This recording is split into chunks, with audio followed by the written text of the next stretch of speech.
Hey,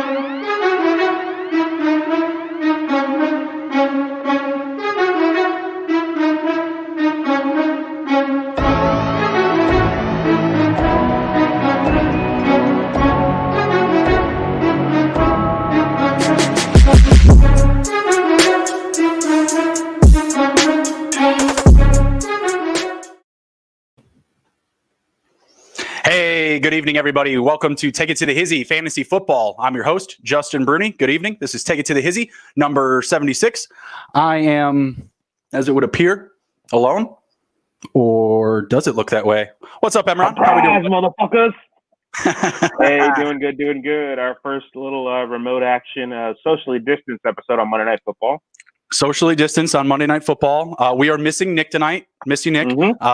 Nick is in kind of like a personal quarantine. He came in close contact with someone who is being medically taken care of right now, right? So, Nick, we'll be seeing him in the chat a little bit probably in a bit here, but hopefully you're all good, sir. Everything's going to be. Yep. Yeah, I think Nick's gonna be all right. I think he's gonna be all right. But yeah, we're thinking about you, Nick, and your manager too, who could have a COVID run in here. So we're thinking about you, and hopefully we get you back on Thursday. But Emron, how was your holiday weekend? We had about the last 4 or 5 days off. How you been doing, bud? Been good, man. It's been really nice to get away from work for a little bit, man. Those 4 days, it was so nice. And like last week, I saw one of my clients today. It felt like every day last week got moved up. Like Monday felt like Wednesday, Tuesday felt like Thursday, Wednesday felt like Friday, obviously, and then Thursday, Friday, Saturday, Sunday. But then you get to Saturday, and you're like, oh shit, the weekend's not done yet. We still got some more time. I know. I felt like Saturday. I was like waiting for football to start. I felt like Saturday was Sunday. Yeah, that's just how it was. It was much needed. I feel like I need more of those. How about you? It was pretty solid. I mean, we were planning a very non-traditional Thanksgiving. Me and the wife were going to be doing margs and tacos. She wasn't feeling well, so. No margs, no tacos. I think it was a frozen pizza on Thanksgiving. No big deal. A lot of sleeping, a lot of napping, just hanging out, watching football. That's a good life, right? We were supposed to go to a wedding on Saturday, but she was still sick, so stayed home and just crashed on the couch. It was a lot of catching up on naps. It was pretty solid. It was pretty solid. Oh wow! One of our guys in the chat here, Richard Finney, said my fam just got over it. It's like the worst cold I've ever had. Are you serious? You had COVID? Man, that's messed up, man. Well, hopefully you're doing better now, man. Yeah, absolutely. Shout out to Finn, man. Take care of yourself out there, man. Stay away from that COVID. Same for the family, man. Be well. But yeah, it's been a wild week. A lot of stuff going on in the league. Obviously, we got the Ravens Steelers moving to Wednesday. We're going to be getting to that here pretty soon. But we're getting Wednesday football this week, people. It's going to be wild. Yeah. Wednesday afternoon, no less. I think it's a 3:40 Eastern time start. It's going to be wild. Yeah, I guess if you can, guys, sneak out of work early. 3:40, it's so weird. Like, why 3:40? Why couldn't you do 5 p.m.? Yeah, I don't really understand that. I feel like they just got to move it along, though. Like I think they just need that game wrapped up so that these players can just kind of logistically get on to the next week. That's going to take place 4 or 5 days later. You know what I mean? Like, absolutely nuts. No. No, yeah, absolutely. I agree with you on that. But it's just so weird, right? Like, you think they would do 4:15, 4:30 because that's like a time on Sundays. 3:40 is just like a weird time, but hey, hopefully they play this game. It feels like one of those games where, like, if you go back to earlier in the season when you had the Steelers and Bills, you're like, they're never going to play this game because they kept getting pushed around because the Titans and Wednesday football. I mean, we'll take it. Absolutely. I mean, I'm not going to deny myself a football game. Best believe that's going to be on a monitor on work. Don't worry about that. So, but let's get to this game preview. This is going to be a pretty good game, I think, tonight. I'm actually pretty excited. I'm certainly more excited than I was last night. Right. We'll get to that a little bit later, too. I don't want to talk about it. I feel you. But tonight we got Seattle traveling to Philly. Seattle minus 6.5 on the road. Road favorites. Philly home dogs plus 6.5 on the spread here. Money line, Seattle minus 293.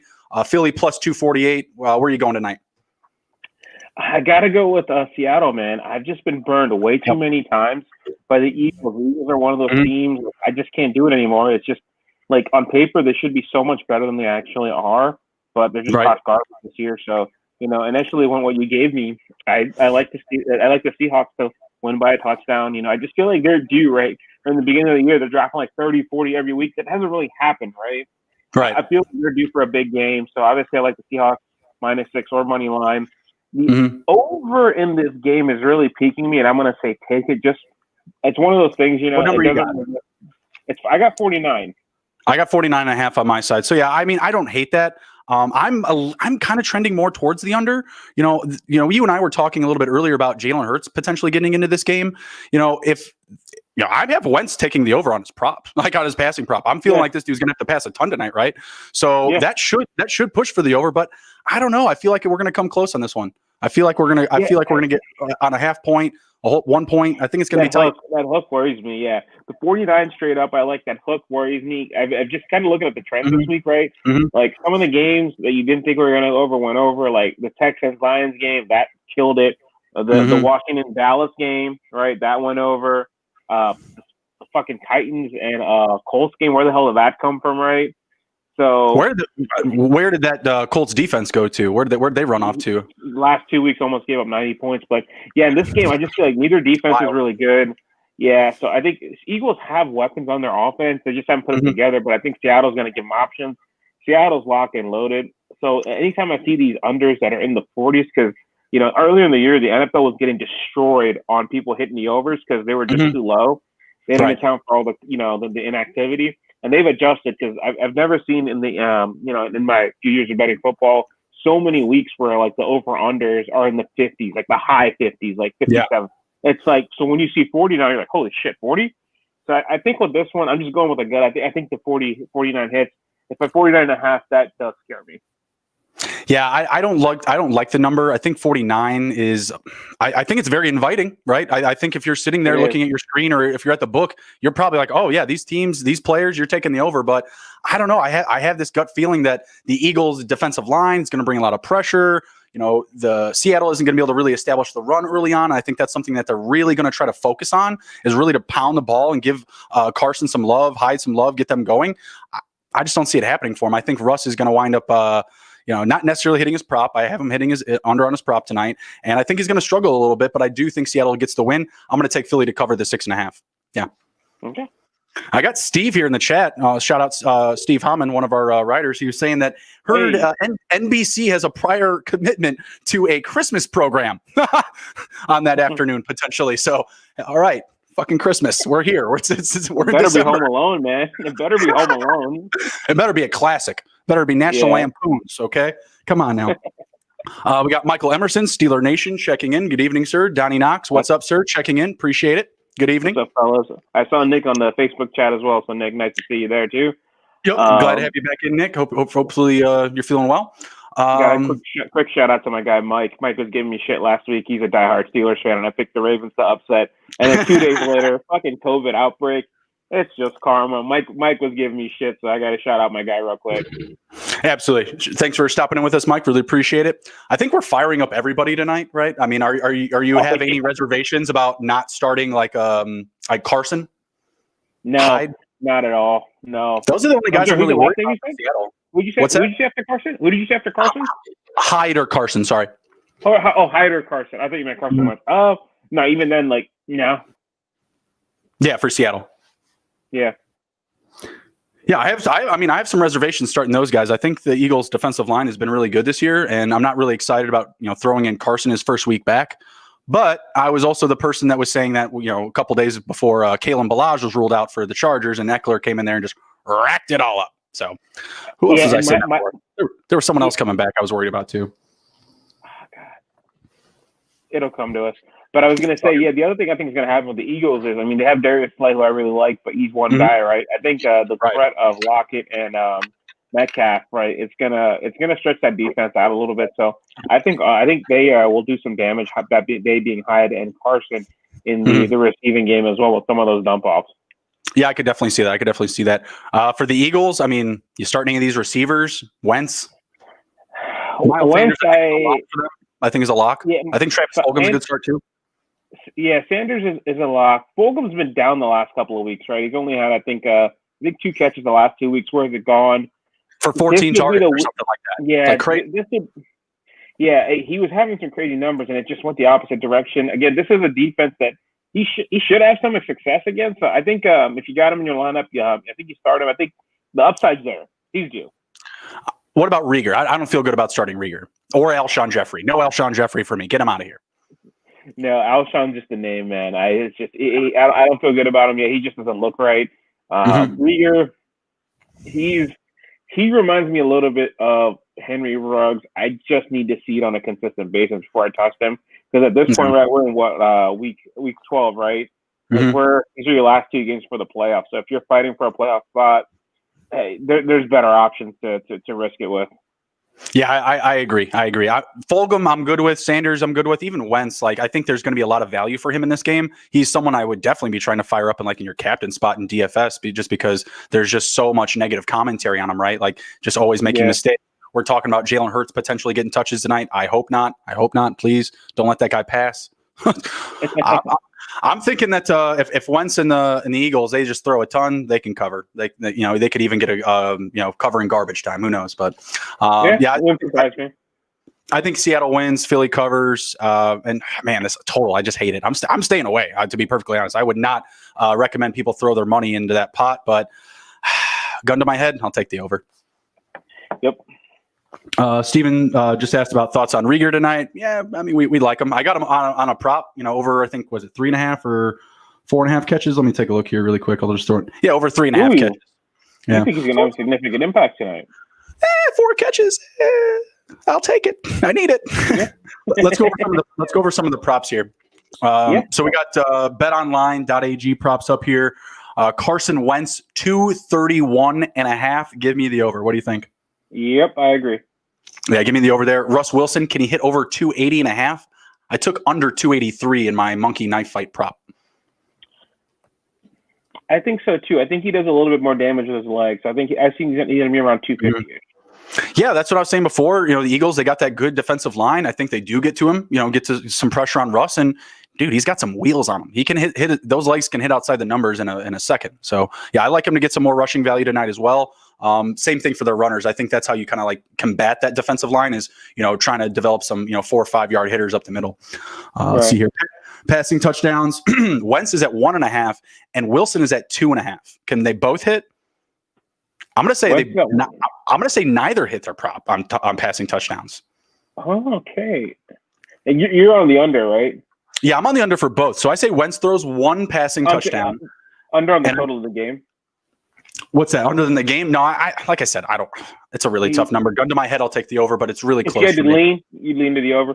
I think I'll take the over. So you're asking me if I think Russ can get 3 or more. I think he can. Can Wentz get 2? I think he can get 2. I think there's going to be opportunities for both of them. But what would worry me about Wentz is if one of them ends up being a rushing touchdown. Yep. That's where I was going with that. Is I think Wentz can get a rushing, a passing, and Sanders could even get 2 rushing or 1 rushing. So that's where I'm going with that. And I don't think Russ hits 3 tonight. He could hit a rushing touchdown. One of his running backs could hit a rushing touchdown. I just think he's locked in at 2. Passing completions, we got Wentz at 20.5 and Wilson at 24.5. I don't know. I don't really like completion props. I don't bet on them too much. I don't think I've bet one since maybe week 4 or 5. I think they both can hit them. Both sides are even money for the over and under on both. Like the book isn't giving any sort of leverage either way. What do you think? Wentz, I'm taking Wentz on the over. Wentz is 20.5, right? Yeah, I think that's good. I think 20 is an appetizing number for Wentz. He can throw it times. Yeah, that's what I think. The volume's going to be there, so the opportunity is going to be there. And I think for Russ, I'm going to take the under. It's going to be close, but I think it's going to be slightly under. Yeah, I really don't love those numbers. Wentz is pretty good, though. I'll take the Wentz on the over, and man, I'll take a push on Russ. Well, just give me the 24. Let's see what's going on in the chat here. We got Maurice checking in. Good evening, sir. What's up? Yeah. Nick letting everybody know to smash the subscribe button. Thank you, sir. Getting after it in the chat. Rushing yards. Let's move over there. Boston Scott, 13.5. I'm going to say no. I'm going to say under. I'm going to take under because there's these damn running backs and these easy-ass props have been killing me. Not to go on a sidetrack, but 2 weeks ago, Todd Gurley needed to get 11 receiving yards. Come on, Todd. Yesterday, Wayne Gallman needed to get 11 for me. You know what he got, Justin? He had 3 catches. 10.5. Yeah, negative 3 yards. I did see that for like 3 catches too, right? I was like, what the fuck? So I'm going to go under. I was like, I don't know. If it seems too good to be true, it is. I'm going to take the under. Yeah, I'm going to take the under there as well. Carlos Hyde, 30.5. I'm going to take the under. Yes, under. We got John Reed checking into the chat. Goon up. If you can't goon up, then goon down. Good evening, John. What's going on, man?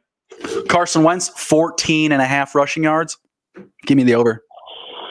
Yeah, I want to take the over just because he runs so much. Right? He's always running for his life. Offensive line is terrible. Chris Carson, 57.5. Taking the under still. I'm taking the under. First game back. I think he'll get to like just 50. Miles Sanders, 64.5. Give me the over. Yeah, I think they're going to run that offense through him. I'll take the over. Russ Wilson, 30.5. Under. I don't think he's going to get that number. I'm going to take under. Unreal. They're showing Russ Wilson right now on this Monday night football preview. They're talking about his podcast. I've referenced the Russ Wilson podcast every now and again. The man's interviewing Matthew McConaughey. What are they going to talk about? I mean, football, I guess, but Matthew McConaughey is on like every single podcast I've seen. Yeah, I was going to say, I feel like he's all over the place. Now. Yeah, he's like everywhere. Do you know he's going to run for president, Matthew McConaughey? I didn't know that. Not shocked. Yeah. Matthew McConaughey running for president, trying to get on every podcast he can. I think we need to make a phone call. I think we need to look into that. We'll get him some more traction. McConaughey, have you seen our views? We're rolling. Lighten it up, my guy. Lighten it up, my guy. All right, on to receiving yard props. We got Boston Scott, 9.5. I will take the over there. I think he'd get a catch or two. I'm going to go under. Fair enough. I know I like the close ones. 6.5 on Hyde. Can you take the 6.5 on Hyde? 1 catch, 7 yards? It's fucking killing me now. I have to take that one. That's way too low. That's way too low. Like bringing in the Emron, hooking them in. Unless it's freaking Wayne Gallman all over again. How do you get 3 catches? But yeah, 6.5. 6.5 is way too low. Yeah, I'll take that over as well. Chris Carson, 21.5. I'm going to take the under. Uh-oh. Wheels are turning. No, under. Okay. You were like, oh, wait a second. Yeah. Let's see. DK Metcalf, 75.5. I'm going to say over. He's taking that to the Hizzy. Yes, sir. Yes, sir. I think he does get a big one. I don't know if it's like an 80-yarder, but I think he gets like a 40, 50-yard big play here. Yep. What do you say? Yeah, I take the over. Dallas Goedert, 44.5.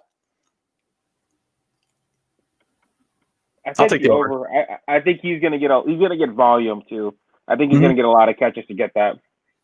All right, so we're both taking the over there. DJ Moore, 25.5, third receiver. Does he sneak in for 30 or 40 yards? I'm gonna stay away. I'm gonna say no. Under, yeah. Let's see. Greg Ward, 25.5, Mr. 4 to 5 catches every week. Yeah, I'll take the over. Yeah, I'll take it. He gets a good amount of volume. Jalen Reagor, 50.5. I don't love it. That's high. I got the 4 catches. I got the 4 catches for him, but I don't love the 50 yards. Yeah, 12 a pop. Yeah, I don't like that. Don't like it at all. I think it's gonna. Yeah, I think he's gonna be under.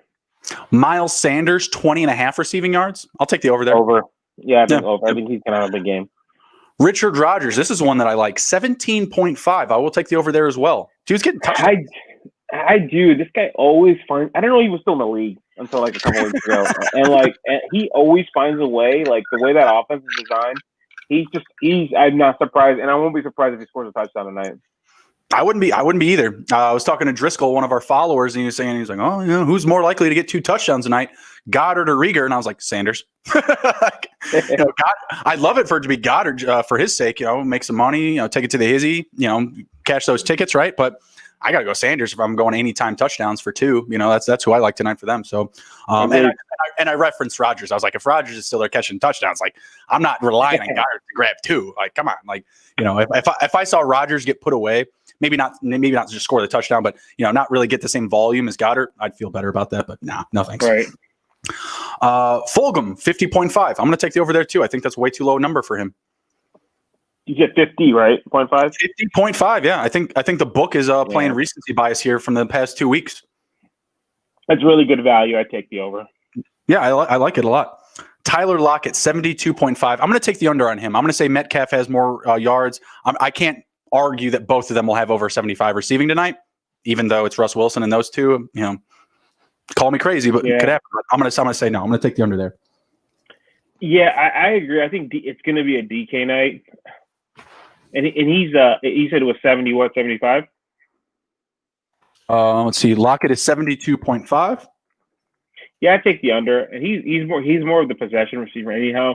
So he can still have like a 6 catch for a 60-yard game. I think he's gonna have his volume. I think because I think for him to hit that, he's gonna need a big play. I don't think he's gonna get that tonight. Yeah, exactly. Donnie Knox in the chat asking what we're thinking about Seattle's defense tonight. I mean, I don't love them. I feel like you're on the same page.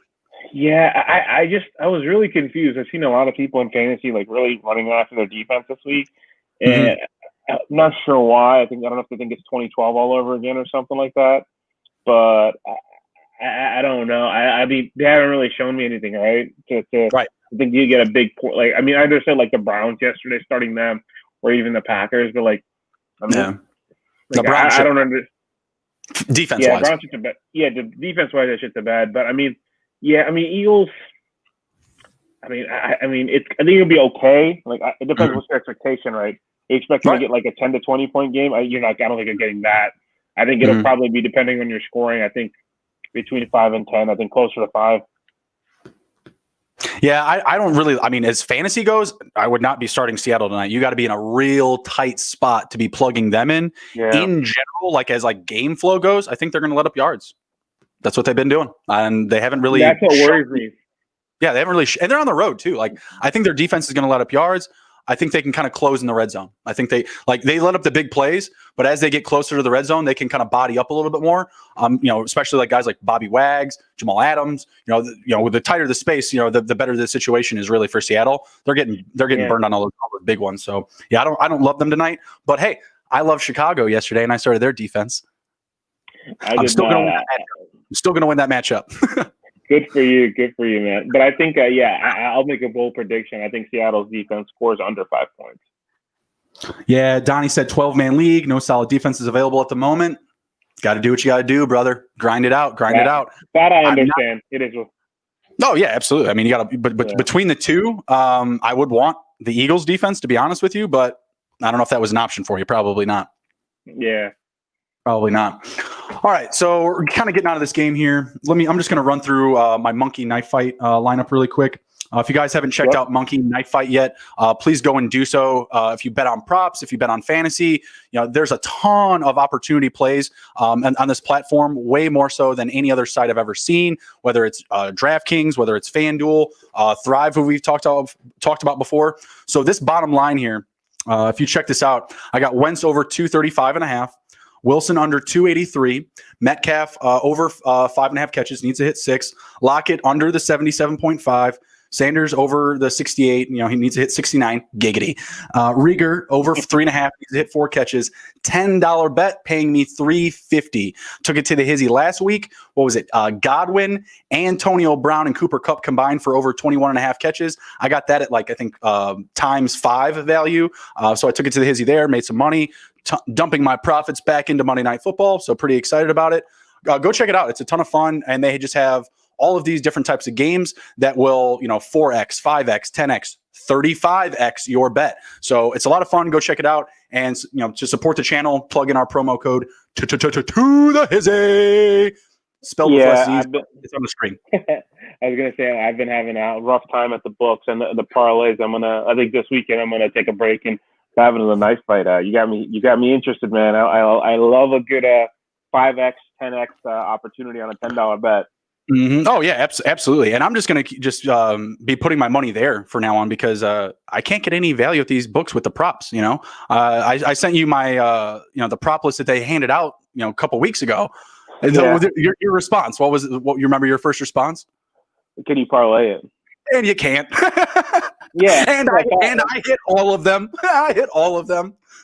Yeah, and that's any of our local followers. If you live in Moco or the DMV, and you're deciding on going to Charlestown, West Virginia, to place your bet, whether Hollywood Casino there or going to the Capital One Sportsbook. The Capital One Sportsbook, I would advise against it. The options are very limited there. The line's always long. I can't support it anymore. Yeah, the Justin was really only going because he kept winning money, which is an awesome reason to keep going.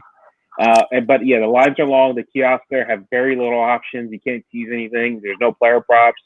There's the app in DC, which I was excited about before football season, is absolute garbage.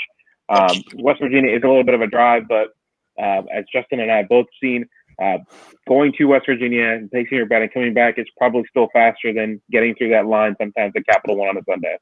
Yeah, I haven't been out to West Virginia yet, but the next time I go to a book, that's where I'm going. Yeah, I think so. Maybe we do a ticket to the Hizzy road trip +3. It's a lot of fun. No, absolutely. I didn't really hate waiting in line at the book in DC. Like, it wasn't that bad. Like, I'm very familiar to the smells of the area. It was lit, as we'll say. We'll just leave it at that. So and then there's always good football talk. It's a very camaraderie group. There's people are nice. People are actually very nice. Yeah, people are very nice. Yeah, just the waiting part sucks. That's it. And when it's raining. Yeah. Oh God. It was like 3 weeks in a row of just straight rain on Sundays, and hearing everybody in line going, "Ain't taking the football team today. Ain't betting on Lamar in the rain tonight." Shit was funny. All right, let's jump into. We got through the props, got through the monkey knife fight. Let's jump into a little bit of news. We've already been talking about the Ravens and Steelers. This game's getting moved to Wednesday afternoon. We've already both talked about we're gonna be watching it. At work, obviously. Maybe trying to get out a little bit early. We'll see. Not feeling so good. Got to get home. That last one was a real cough. But we got some updates in this game though. So we're gonna get. It looks like J.K. Dobbins. Mark Ingram has a chance to play. Willie Snead is out, which kind of sucks because Marquise Brown has just been terrible. Are you ready to fire up your Ravens on Wednesday still? Or I'm not either. Like I'm not seeing the same outcome that we did with like the Bills and the Chiefs, right? Or was that who they played? Bills Chiefs? Who they play? They was Bills Chiefs. There was the other Monday night game about a couple months ago now. It feels like it was at like 5 o'clock or something like that. Yeah. Okay. That was the game that was moved. That's what I was making sure was. It was the actually that was a no. I'm sorry. The Bills and Titans was a Tuesday night game too. That's when the Titans crushed them and it was like 2 weeks bye week. Right. I'm not expecting the Ravens to have the same tone as the Bills with their time off, right? Like the Ravens, their offense has been anemic in general. Lamar Jackson isn't moving the ball downfield. I got RG3 on my roster right now, bro. I am an RG3 owner, and I hate it. Yeah, and that's what worries me is like those teams you were talking about that are coming off that long break, right? They had their starting quarterback, RG3, against that Steelers defense. They're pissed off. Like, I don't know if any of my Steelers guys are still in the chat, but that the Steelers players made no qualms about it, that they were pissed that because another team couldn't get their shit together, now it's their hated rival, right? They get punished again. So I think the Steelers, I picked the Ravens for an upset, obviously, when I thought it was going to happen on Thursday night. I think the Steelers are going to beat the shit out of them. I would not touch my Ravens. I mean, for RG3, I understand our league, so you kind of have to do it. I mean, you might still get like double-digit points, like a garbage time point, but anybody else, like they weren't doing shit before with a Lamar. Now against this defense on a weird-ass week in Pittsburgh in the snow or in inclement weather, don't like them. No, I hate it absolutely, and I don't see any available bets. Do you have a line on this game at all? Let me check. I don't have anything on Bet Online, so I know that you sometimes have that other site pulled up that has like all the locations. But I mean, I'm ready to put. I'm always anti the big spread, but I will take the Steelers -14 in this game or 14 plus. I will do it. Absolutely. And I think and that's what I was telling Justin, guys. Give me a second while I'm looking up the my website, the lines, which shows all the sites. But I was on was a Saturday night. I placed my bets in Pennsylvania on the DraftKings app, and legit an hour later, they announced that every single Broncos quarterback had COVID, and I had bet the Broncos +6. I thought they would keep it close. Yeah, but that was one of those things. Yeah, and that was one of those things. I think Vegas didn't even know how to adjust. Like they're like, what's fair value and what's too much value, right? For a team that doesn't have a quarterback. I wouldn't. I mean, honestly, like, why put it on the board? Why put a money line on the board? I mean, the money line. What could you put on there? -10,000. Okay, every millionaire can go put it -10,000 for what? it's just investing at that point. You know what I mean? Yeah, exactly. And I think it was minus 1,000. Oh no, minus 1,400 change. I think for money line, and spread was minus 17. They covered. Yeah, to real like bettors, like guys with real money, like Floyd Mayweather, he probably made millions on that game. Yeah, that dude, every weekend, every game. I guarantee he made a ton of fucking money on that game. Mm-hmm. It's nothing to him. So I got a couple. I do have some numbers for you, Justin, on this game. What do you got? So shout out to the line. So on across the board, I'm just checking the multiple sites to see if there's a difference. There isn't. It's fluctuating between Steelers minus 10 or 10.5. Give me that all day. All day. I'll buy that up. I'll buy that up for minus 16.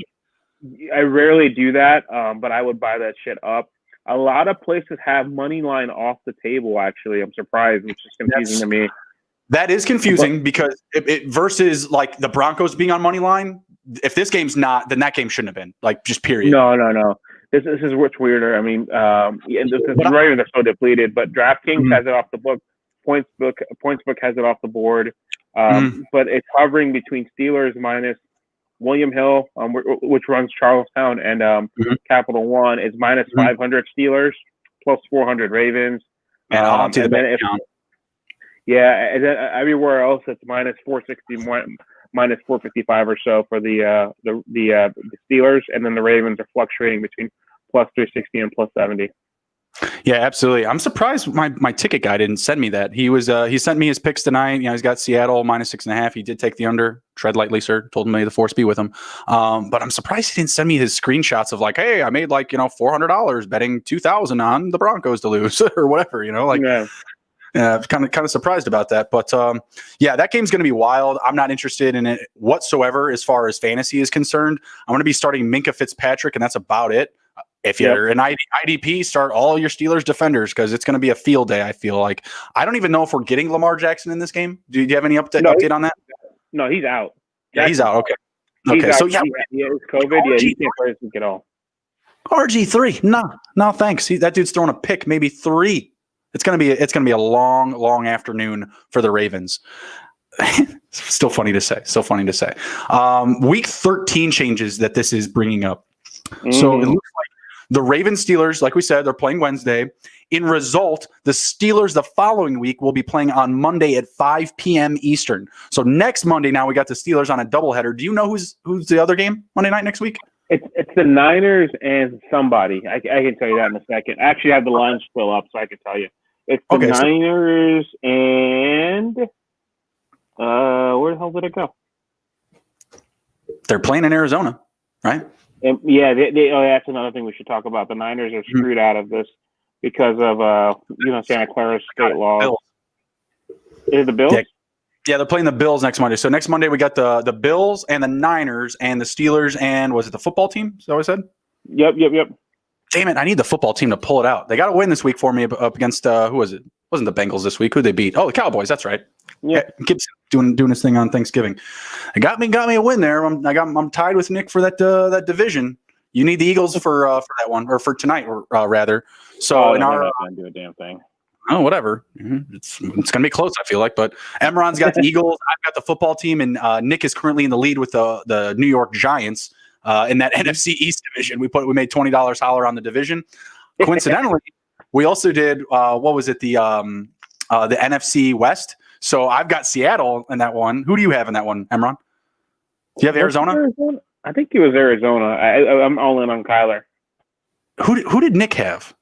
Oh, he's got the Rams. I think he's got the Rams. I think we had 3 different teams. Yeah, Rams. Well, they upset yesterday. Was surprising. Don't even get me started on that game. Jared Goff. Ugh.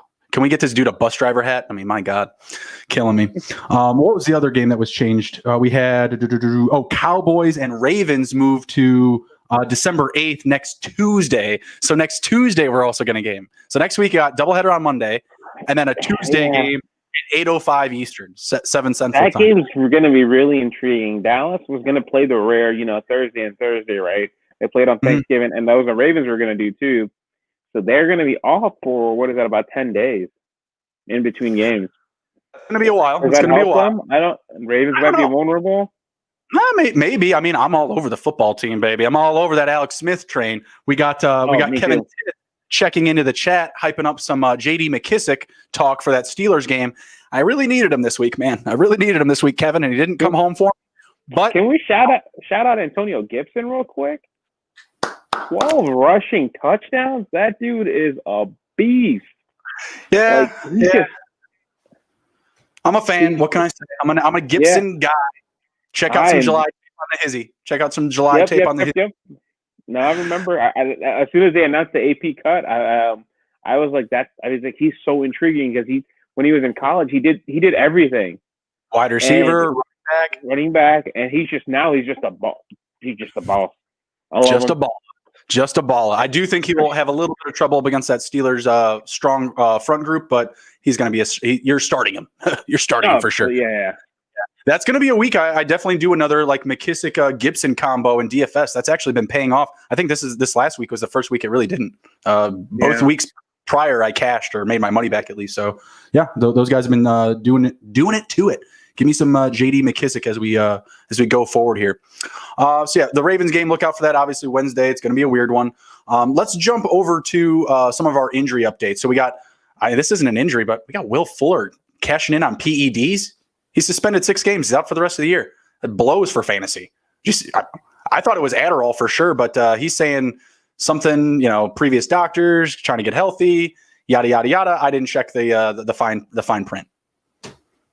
Yeah, he put this out a couple hours ago. He made a long post. He tried to get ahead of it. I think he's the one that actually broke the news. Actually, it doesn't matter.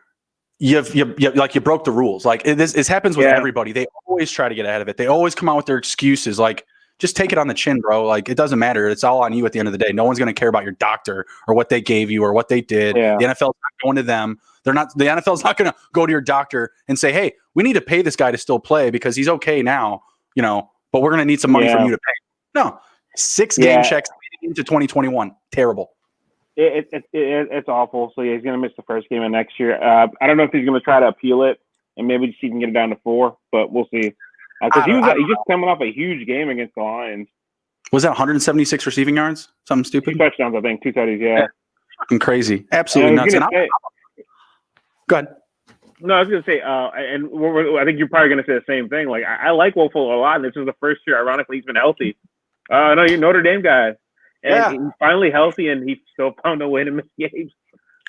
I'm all about him. I wanted him to come to the Bears. I wanted him to get drafted by us. I'm a fan. I'm a Will Fuller guy. Yep. I was all about Red City when Hopkins and him were there. Like I was all about it. Like it sucks. It's terrible. And I loved him coming along because it's like, man, this dude's actually healthy, but he can't stay out of his own way. And I say this about every player that this happens to. It's your responsibility. Stop trying to blame somebody else. It doesn't matter. I'm sure he was trying really fucking hard to save his body with all of the injuries that he had gone through, with all the time that he had missed. But you got to do it right because if you don't, you just lost 6 game checks, bro.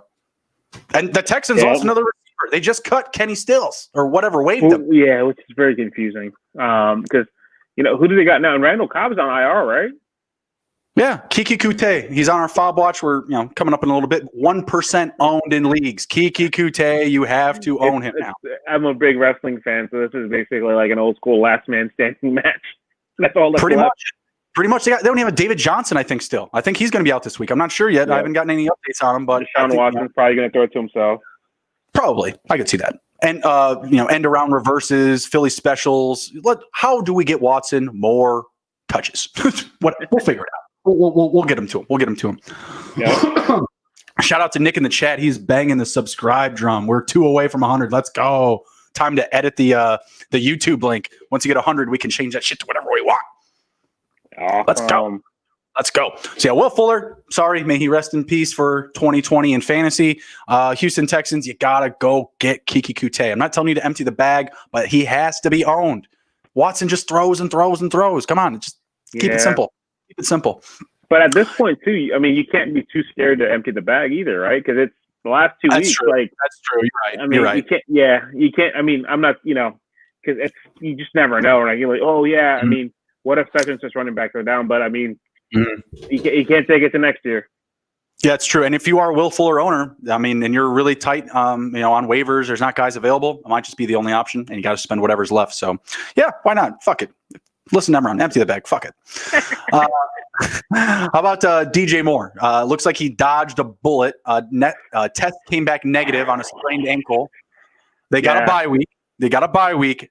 Do you think he makes it to week 14? I mean, he is out of your fantasy regular season now. So if he is on your team, you got to get into the playoffs without him regardless because they're on a bye.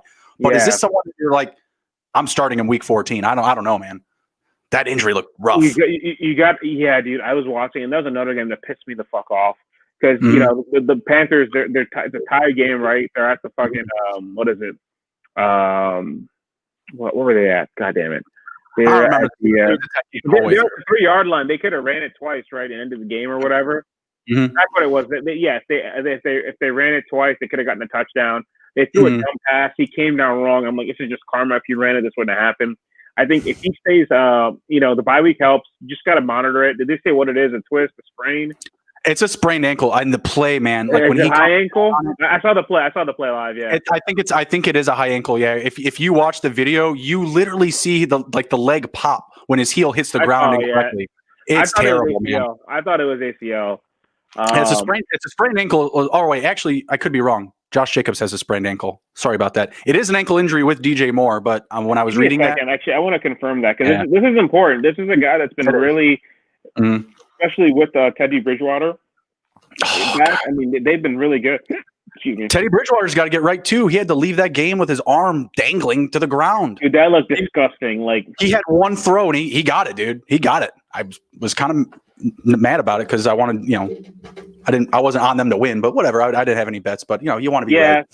Yeah, and so the other thing is that they're saying for a DJ Moore, it's Matt Rule. Not a lot of information now. We might get some more later on this week or next week. Mm-hmm. But it said its X-rays are negative. It is an ankle injury. Beyond that, not much else. So I just gotta monitor it, and it.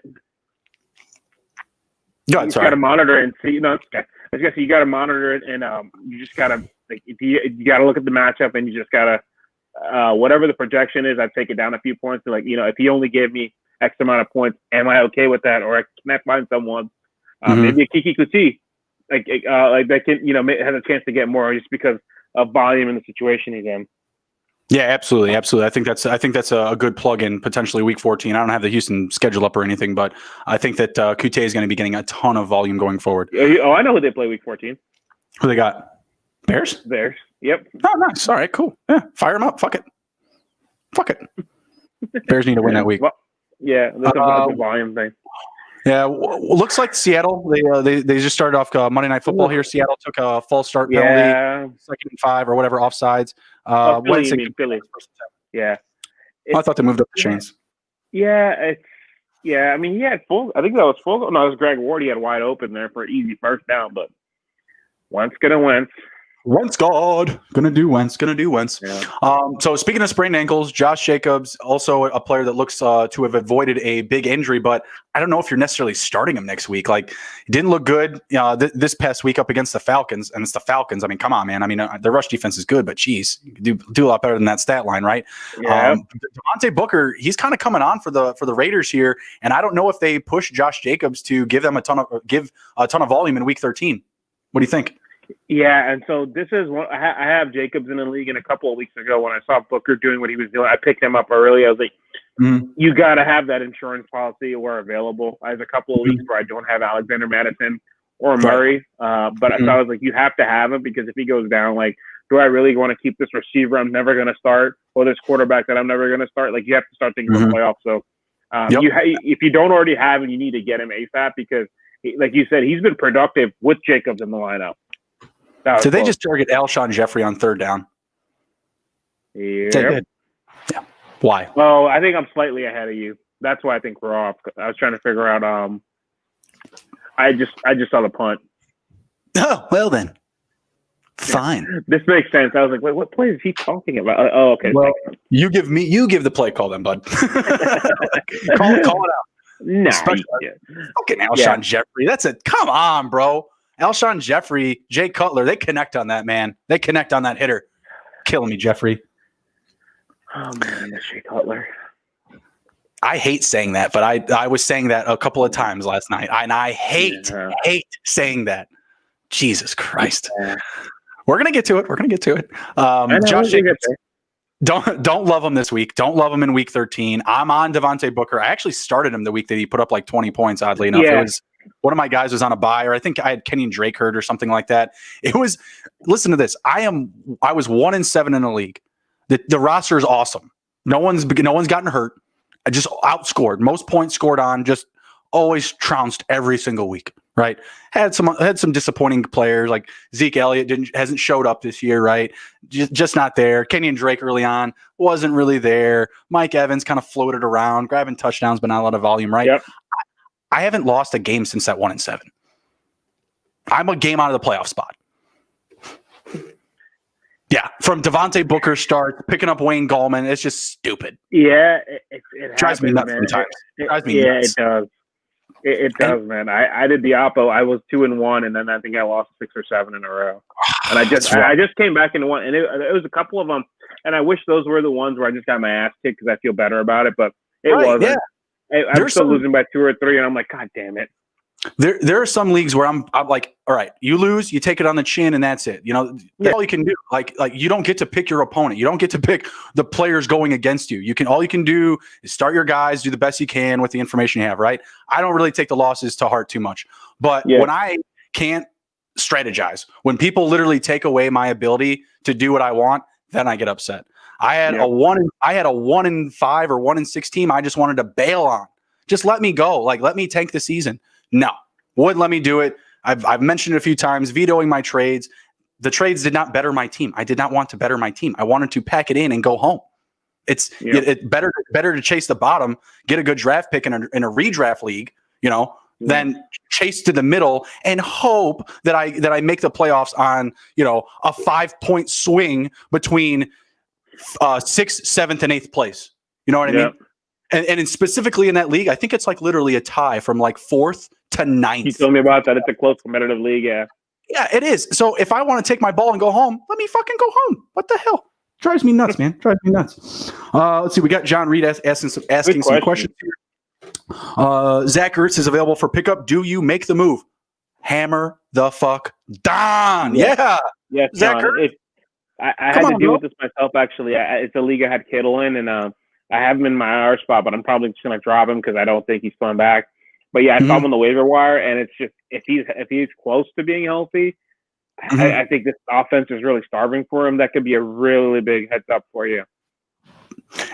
Grab him. He could have been back tonight. He just wasn't activated. That's all. He's ready to go. They're ready to roll with him. So yeah, grab him, man. Let's say your tight end is Noah Fant or Jared Cook. Yeah, I drop my worst receiver. I'll take all 3 of those guys.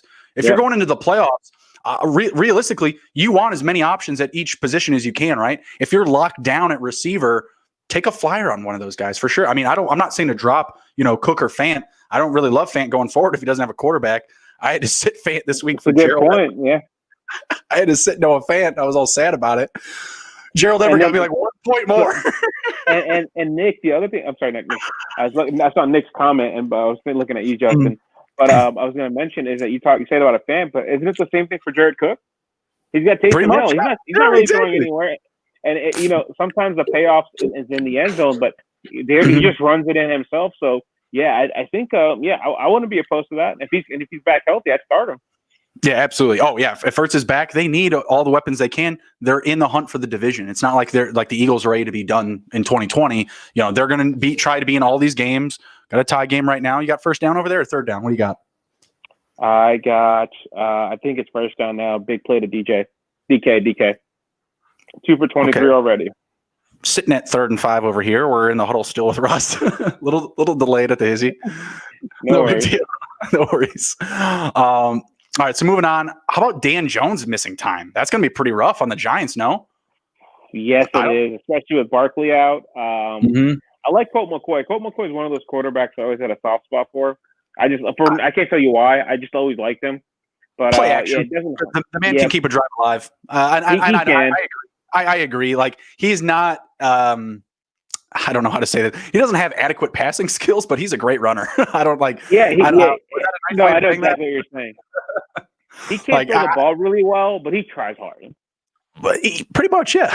Pretty much. I mean, I would take him on the Bears. Don't get me wrong. But speaking of the Giants, though, did you know that Evan Ingram was still in the NFL? He had 107 air yards this week. So that's what we've been waiting for forever. He was on that 1-7 team of mine. He was on that 1-7 team of mine. Like I said, it had stars. He was on my team in our league. You know, I told you guys I was going to try the rare 3 tight end strategy, which did not work. But shout out to my guy Kelsey, though. Kelsey's been paying off. He's second in the league in yards. Who's first? Tyreek Hill. All right. Was that our wide receiver 1? He was my 2. He was my number 2. I remember a lot of people saw that. They're like, "What? Why isn't it Hopkins? Why isn't it Julio?" The guy's healthy. He is electric, man. He's just scary. Fastest wide receiver in the league with the biggest arm in the league. And not even that, dude. I was just talking about that. I haven't been in the league, and you know what I realized? There's only one game. We're going to go into week 13. There's only one game this year where he has not scored a touchdown. Oh my God! Just one game. Think about lead the league, right? Yeah. He's got 13 receiving and 1 rushing. So he scored a touchdown in every game this year. And that's like, if people are like, that's not sustainable. Yeah, it is. If you see his quarterback, it's sustainable for this season, but going forward, like that's just never been who he is. You know, like that's what I've wanted. Like coming into the season, that's why I had him at that spot, was because I believed it would be the year that he could actually take off in the offense. Kelsey doing the same damn thing though. I was loving yesterday, man. I had an opponent with Mahomes. I had Hill, so it was a ton of fun. It was a close matchup. Still kind of is a close matchup. I'm chasing points. We'll see what happens. That's the Minka Fitzpatrick matchup I told you about. He's got Brandon Graham in this game, so I got to watch out for that guy. But yeah, it was a lot of fun seeing the 200 yards. Did you see my tweet? Did you see my tweet? Snap! Oh, snap! Don't tell me. Tell me what happened. What it is? It's about to get real interesting in about a couple of seconds for you. Just watch that screen. Man. I see Cox crawling on the ground like a baby. Chippy. Oh, these fucks. You eagle bastards. What are you about to do? Let me see this really quick, everybody. Let me catch this. If someone gator rolls Carson again, I will. Oh. Okay. Let's go. Take off the gloves. Your mother. All right, that's not that great. I was looking for I was looking for someone to, twist Carson's ankle again or some shit.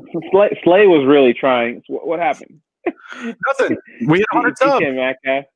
Nick hitting after it in the chat. He told everybody to get their girlfriends to go like the channel. Let's go. 100. We did it, guys. 100. The big one. Oh, pew, pew, pew, pew, pew, pew, pew. Should we text that to everyone we know? No, I'm just kidding. Triple digits, man. Really appreciate it. We got to go in and edit the link description now. But back to the injuries. Dan Jones missing time is really going to hurt the Giants. I'm not looking forward to that. And I'm bailing on all the Giants. I'm bailing on all the Giants. I don't love Evan Ingram. Get me somebody else. Yes, Darius Slayton, who we were excited about, who had a big week 1. He's been kind of MIA, 0 for 0 yesterday. Goose Egg City. Come on. Gallman? Yeah. I don't know. I don't know if I can continue to start Gallman. I mean, the matchup yesterday was, that was a very losable game. In fact, I think they should have lost. What was the deal at the end of that game? Something like the clock. They couldn't stop the clock to kick the field goal or something. Yep. I wasn't watching that game. It was a field goal city. It was Randy Bullock all day. It was ugly. Under was beautiful. Oh, yeah. Cash. Yeah, and it was just, I don't know. I just didn't like the Giants, but I don't know, man. This just makes the division even more uglier. No, absolutely. So, yeah, I'm going to be fading my Giants, probably even Wayne Gallman and Everett. Dalvin Cook looks to have dodged a bullet as well. He returned in that game. I was losing my shit for about a half hour or so while he was in that blue tent. They start showing him on the sidelines, doing some jukes, some cuts. I'm like, okay, we're live. We're good. Get back into the game. But, man, the Panthers are terrible up against the run. They committed everything they could to shut down Dalvin Cook, and it injured him. Like, I was dying inside. I was like, why are they just – they're just bailing out on the run, and just giving up everything in the air. And it was driving me nuts. Like, all right, they've just said, okay, throw what you can on us, Kurt. Just throw all you can. And they did. And they did. And then it's just Cook. I'm just hoping he can finish out the season, man. It's just it's like saying, having him is a ticket. Yeah, they're saying he's good for next week, so we should be fine. But I expect still more touches for Madison. Yeah, I think so. And he's missed 2 games this year. But the good thing about him is when he missed those 2 games, boy, did he make it up when he got back in the lineup. Exactly. I cannot. If I make the playoffs, I can't afford to lose him. Like if I am missing him week 1 of the playoffs, I'm done. Like that's just it. So yeah. So I had a what's it called a trade, and the league I have Cook, the guy that has Madison, was really trying to rip me off for him. My buddy Sergio. I finally talked him down. And I thought the trade he offered me was pretty reasonable. I just couldn't do it because I was just thinking big picture. He would send me Alexander Madison, and I would send him the Bears defense. Oh, okay. I don't hate it. Yeah, but it's just if you look at the Bears playoff matchups, they play the Jaguars in the championship weekend. Right. No, I feel that. And he's like, well, it's just the defense. I'm like, you're right, but like that is like that match. It's a huge leverage. Like, yeah, it is, and it's a and I just gotta risk it. But it's like that's a big X factor, right? If Jaguars continue to play like they are, if the defense turns it around, right, that can be a game where if they get a couple of defensive touchdowns, that could swing the championship for me if I can make it that far. And before that, they still play the Vikings, the Texans. So. Yeah, absolutely. No, that they have a comfortable schedule coming up here for Dalvin. For the flip side with Dalvin Cook, like his schedule, it's not. It gets harder, but they also are in the hunt now. Like with the Bears loss yesterday, the Vikings are in it. Yep. So they're going for it. So I'm hoping that's the motivation to get him right for Week 13 and just going forward is because they have a shot at making the playoffs. Yeah, and then that last seed in the NFC is just going to be really interesting. What's that? The seventh seed, the last seed. Oh, okay. I thought you were saying in that division. I was like, it's the Lions, maybe the Bears. Yeah. Okay. So look out for Dalvin Cook. I'm not saying to actually even grab Madison. Like I own Madison. I've had him in like in our league on the bench the entire year. He holds very little value to me other than the handcuff. And even when I did plug him in, he didn't really do that great. No. So with the Fob Watch, we've already mentioned Devontae Booker, 7% owned in leagues, has to be owned this week. Absolutely. Yeah, Frank Gore's at 22%. He still needs to be owned. I know that Sam Darnold came back and somehow the Jets look worse. I like what? Like when you come back, Sam, things are supposed to be better. Crowder still only getting 3 catches. Bro Flacco, where'd you go? Where are you at, bro? Come on, bro Flacco. We need you for just fantasy wise. I'm seeing all these articles on people writing about Brashad Perriman, Denzel Mims, and how they're going to be your savior going into the playoffs because they're going to get all this volume from Flacco or Darnold just heaving the ball. No, stay away. I have him on the board here. Perriman at 13% owned, Mims at 6%. No, I don't want any of them. I don't even know who the quarterback's going to be every week. You just can't. You can't rely on the Jets to in the playoffs. You just can't. They're bound for 0-16. I guarantee. I'm ready to start putting some money on it. After the was it now 11 losses with 5 to go. I feel like what the fuck was that? I'm ready to go. Are they kicking? I'm at 4th and goal. Yeah, I mean, I'm sorry, I might have spoiled it with I just said. I'm guessing they're going for it and they're going to miss, but I don't know why they go for it. Just take the points here. You're on the road. Take the 3 points. You got to drive down the field. You'll see why I said what the fuck in a second. It's just, I mean, you got Russ, you got Metcalf, you got Lockett. Like, what? They're gonna give it to Carson apparently, or Moore. Ouch, DJ Moore. Like why? My ticket guy just texted me and said bullshit like this. Oh, I love this game so much. Yeah, and little shit like that adds up, man. If the finals and the end of the game is like 42-43. Oh my god. Oh man.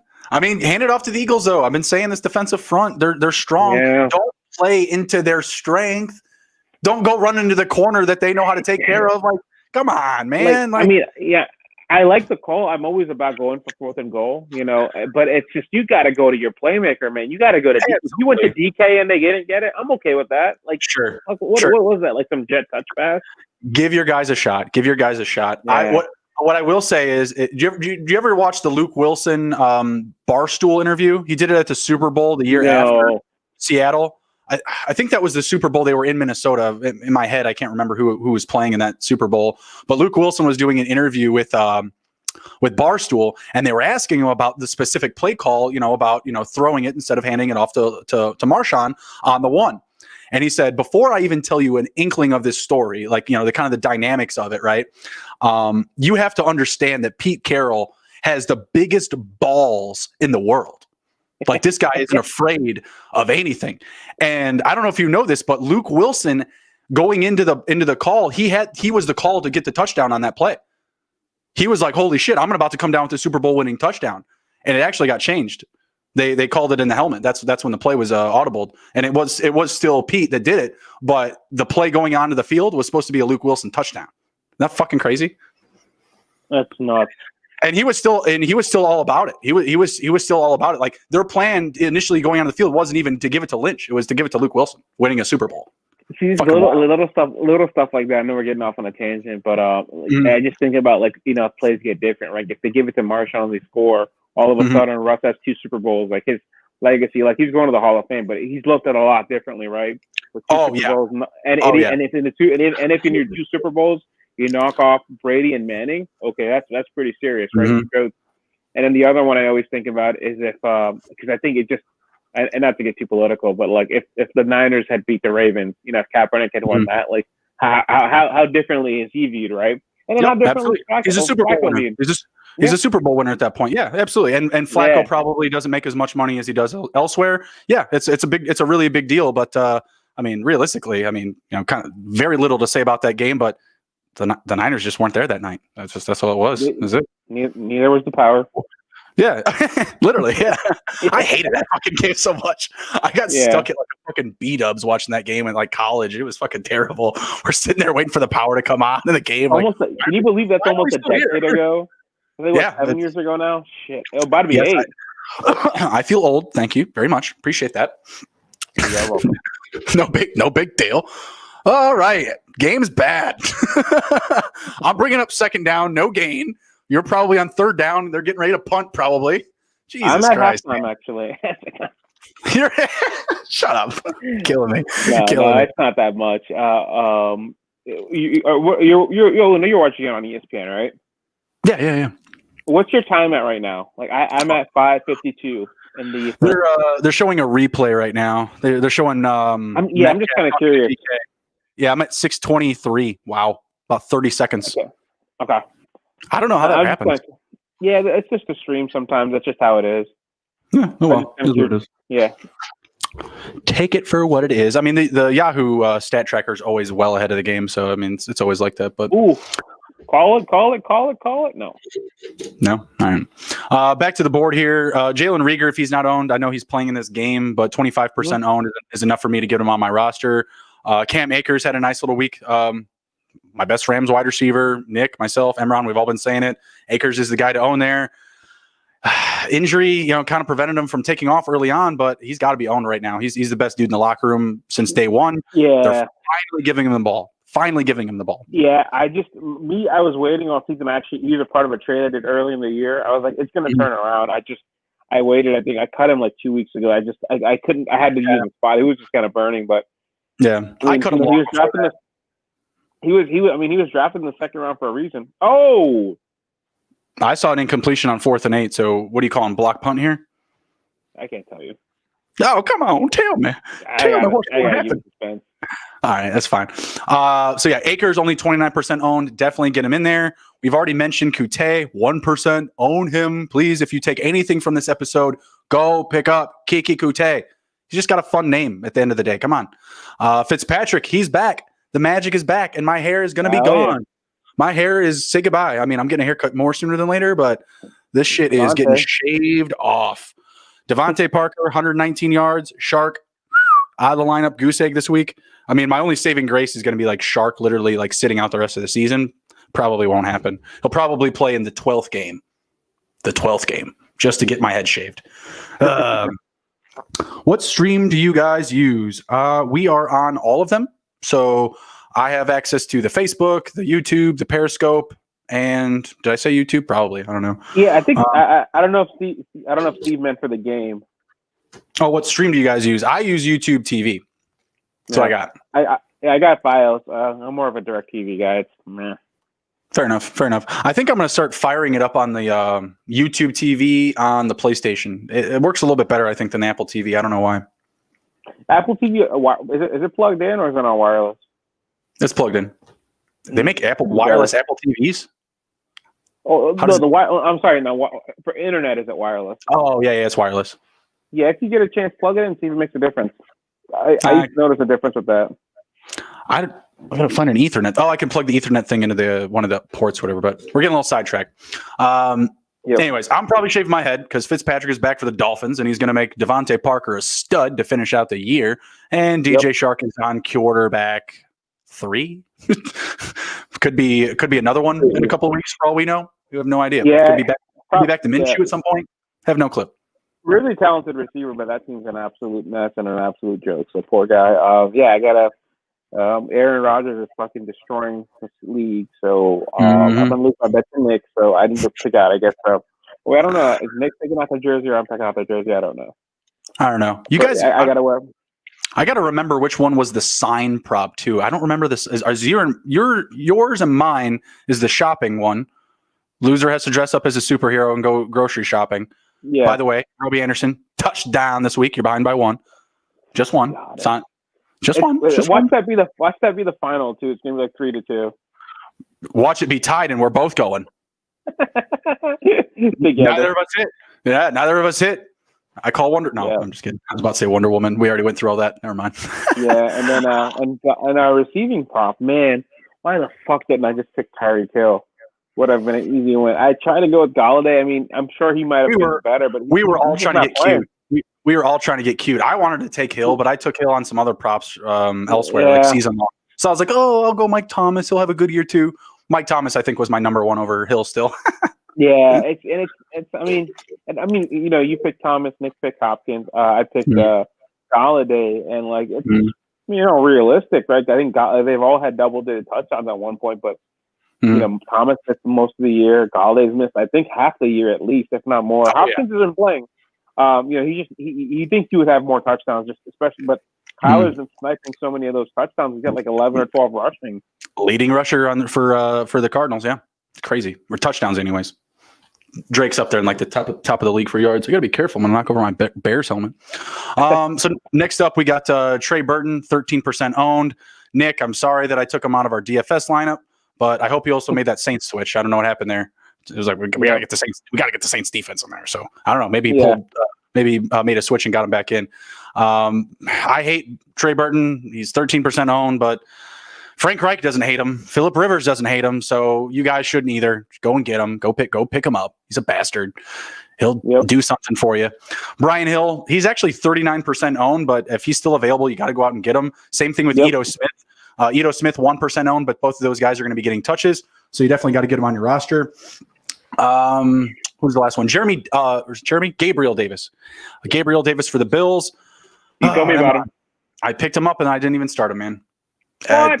I know. You put him in our DFS, and you were right because I think he had like 15 points, I think. Yeah, I know. It was driving me nuts. I think Nick put him in. I wanted I did make that switch. I think it was you, Davis. I wanted Diggs. Yeah, I wanted Diggs too. He was in my very first one that I did privately before I sent it. But then I wound up changing it just to go on the cheap.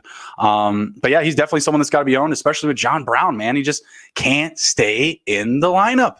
There's no consistency. And he's good. John. Yeah, they're both good, right? Yeah, and, Davis been making the most of his opportunity. Yeah, he really does. Same thing with Beasley. Both of those guys are playing really well behind Diggs. Yeah. So fire up both those guys. Beasley, you're not going to be able to get on waivers at this point. He's going to be long gone. No, he's gone. Let's see what's up with this game. I got 4:32 left. 3:44 to me. Yeah. So the Eagles. Quick chat to chat. What's up, Bryce? Mm-hmm. You missed it, but I was telling the chat that I think the Steelers are going to destroy the Ravens with all the COVID madness. They're going to destroy them. But Justin, I think you said you got 344, right? You have the Eagles either receiving the ball, I'm assuming. No, yeah, it's Nope. Seattle going for it on 4th and 2. I got it now. I wanted to see where you were. Yeah. Yeah. So I got them going for it with 3:54 left. You can call it. I mean, if they've already do it or if they've already ran the play or whatever. They're going to call a timeout. And okay. Down to one. They take the penalty too. They take the penalty. No, they got the timeout, and they're going for it now. I'll do it live. Russ is under center. We got motion. Number 18. I don't know who that is. Russ drops back. Nope. Sacked. Russ tried to run for it, but that D line you talked about, that D line is pretty good, man. Fletcher Cox, Eric Barnett. Yeah, and that's all you got to do up against these guys is slants.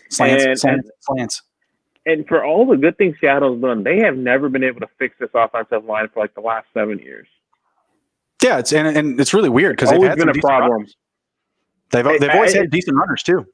And anytime they've taken anybody in the first round, it's always backfired. And I was just thinking about that. I was like, this is normally a team that they draft really well, right? They stole DK Metcalf almost in the third round, but they cannot find an offensive line. Everyone's saying he couldn't run routes. Hilarious. All he can do is run a 9. I don't care. Straight line. That's all he's going to do. Whatever, man. He's a freak. Less than 1% body fat or some shit like that. I don't care. Dude, I just saw the sack. I just saw the sack. Sorry, it was fucking terrible. I just got the sack play. Yeah, he's behind too. That's an early theme we're noticing with Seattle in this game too. Is that short yardage situations? They're normally really good, and that they're aggressive. At least, they're aggressive still. But what are you doing with these play calls? Like, get Rush on they have to get Russ on the edge so he's more of a threat, like where he can run it. Like. That was a busted play. He tried to make it up in the end, but Seattle could be up at least 3-0 right now. Oh, absolutely. That's what I'm saying. You just take the points. You're on the road. You had a good drive. Reward your players because it's also a mental thing too, right? Like when your defense makes a turnover and you get back into scoring position. Are you going for that? No, because you want your defense to be like, yeah, we got a pick, we got a turnover, the thing right we got now, points. We're still early in this game. Yeah, and we're still early in this game, and it's first quarter, but like they're playing better than the Eagles, but the score is the same. Yes, no, absolutely. The Eagles haven't done anything, and Seattle's keeping them on the hook. They're keeping them on the hook. I hate it. All right, let's jump into some of the game recaps. You still good to go here to keep firing away here? All right, go for it. All right, cool. Just pulling up the Pro Football Reference here. We're just going to run through the games here. Let's start with the Bears. Let's just get out of the way. Let's just start now. I mean, it's just easier that way. Let's just rip off the Band-Aid. It's technically the most recent game. That's typically how we do it, right? So, yep. Go ahead, take it away. What did you think of? What's your biggest takeaway from the game? Obviously, we're starting Mitch next week. We already know all that. But what are you expecting from the Bears in Week 13 after what you saw in Week 12? So I actually got into it with. I'm going to come back to what I think is going to happen with one of them. I think the reporters for Bleeding Green Nation. It's like an Eagles blog site. Like a month ago, he called the Bears the biggest paper tiger ever when they were 5-1. Yep. And of course, me being me, I had to say something. Then he came back when they lost to the Vikings, and I was like, all right, you got me. So they've also they're finishing out a hellacious schedule that they just had, right? The Colts, the Bucks, the Titans, the Saints, the Rams, the Packers. They should have beat the Vikings. Should have beat the Saints. Should have beat the Saints. Yeah, that's just 2 games they should have, but they didn't, right? Yep. They're still not out of it. They're 1 game out of the last wild card spot. They're playing the Lions next. They just fired their coach, which I think is a bad thing for the Bears because Patricia's dumbass. The only defense Trubisky can beat is man. What did Patricia always play man? Yep. So that team's imploding. So that's a big game the Bears need, and they've also been on a 5-game losing streak. Nagy called out the offense. It's just it's really just. we can call it the entire Bears organization from the bottom to the top, whatever. Yeah, everybody is on the hook for this season. Like, come on, man. Like, yeah. It drives me nuts because you get like that positive stuff that's going on early in that game, and we still want to play like the Bears. Like we still think that a field goal is going to do it. Like when we're in the red zone at this point, like we have to go for it. Like especially early in the game. Like I get it, like when it's close and stuff like that, but the play calling is not aggressive. It's still a slow pace, and we're still playing for first downs. That's what I took away from last night. And then the players don't make the plays too. Like the first drive the offense got right. They're making some good throws. Like they're just getting a few yards. You know, they get that 57-yard to. Oh, good play by Bobby Wagner. But you know, they're still, you know, they get that 57-yard by Montgomery. They get in the red zone. Mitch sees Komet wide open, drops it. Right, thankfully it was a fumble and dropped it. Third down goes to his alleged number one receiver, who wants to get paid $18 to $20 million a year, right? Who's bitching after the game about leaving. He can't, again, 50-50 ball. He can't make it, right? The quarterback puts the ball where it's supposed to be. You know, it's just, you know, it's one thing after another. And it's just, I agree with you. You know, for this team, everybody knew the biggest issues coming this season were the offensive line and just the offense in general, right? They spent 3 of their first 4 draft picks on the defense. I love Jalen Johnson, don't get me wrong. But Komet, he actually played yesterday, but I was like, if you're going to spend your first pick in the draft, which is almost a first-round pick, on a tight end, I don't care if he's a rookie. You need to get him involved. Like, especially when you're struggling. He's arguably the best tight end in college, coming out of Notre Dame. I'm a big fan. Didn't need to spend it that early on him. I'm sorry. Like, they just didn't need to. No one else was going to take that guy in the first round. Just not the truth. All. And especially if you're not using him, you would have been better off just taking the best lineman available. It's just, or trading back and getting him and somebody else. It's just, it's just always. That makes sense. And you know, if you were going to take a Notre Dame player, probably should have taken Chase Claypool. It's just stuff like that always kills me about him. But, you know, going the rest of the way, just knowing the Bears like I know the Bears, I hate to say it, but, you know, I never root for them to win. I never root for them to lose, but it's I don't. We're in the middle of the draft right now. We're at like pick 15. Pick 15. You know, this is the neighborhood where the guy that I'm really targeting that's realistic is Trey Lance, which I think. You know where I saw him getting drafted to in my last mock draft, or not my last mock, but the last one I saw. I saw Trey Lance going to the football team. Yeah. The fucking football team. Yeah, I've seen that too. The other guy that's getting a lot of hype is Zach Wilson out of BYU. You told me. Basically. Yeah. He's already wearing the headband, he said. Yeah, but it's definitely got to be a new regime. I see what Steven said about Hicks. I totally agree. Team Hicks was like a big loss last night. But, you know, when you look around in the league, you see the, see the Niners, right? The defense is better than one player. The Bears' defense is better than one player. No, yeah, and I just want to look at the Niners as an example, right? They don't have Bosa. They're missing players all over the place, right? And they just shut down. They play their asses off. The Bears still had Roquan, Khalil Mack play, Eddie Jackson, and Kyle Fulton. They still had other people.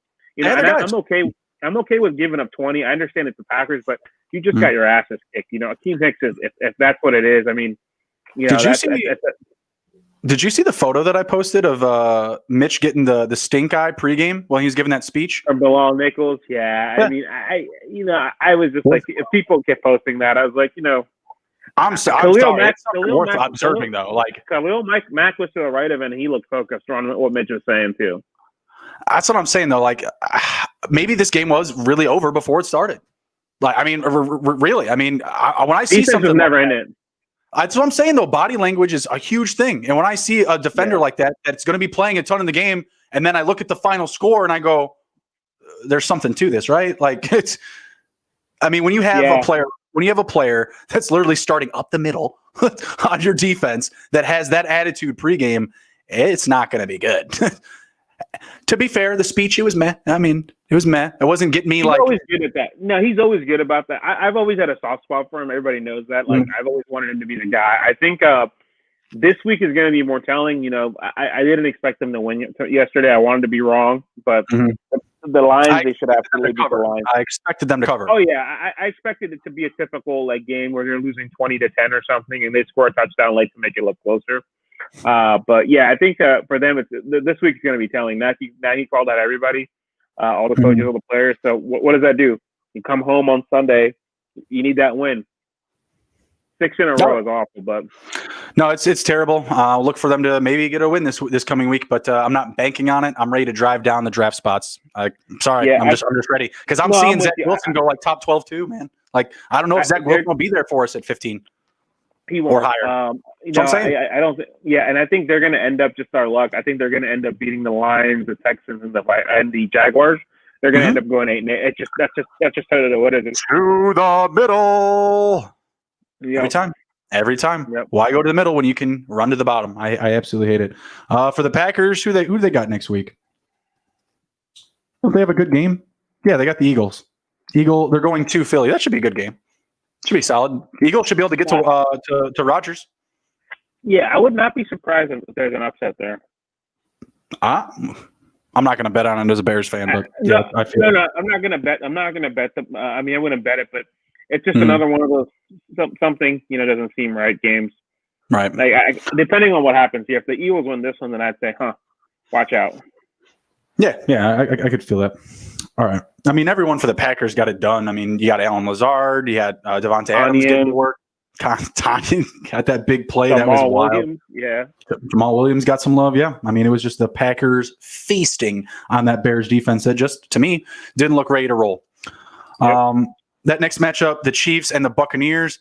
I mean, the Chiefs were awesome in that first half, but man, they were just trying their asses off to blow this one, man. Tyreek Hill instantly. I mean, just Hall of Famer after that game. No. Yeah, absolutely amazing game by Tyreek Hill. It just shows what he is. He's like one of the best weapons in football.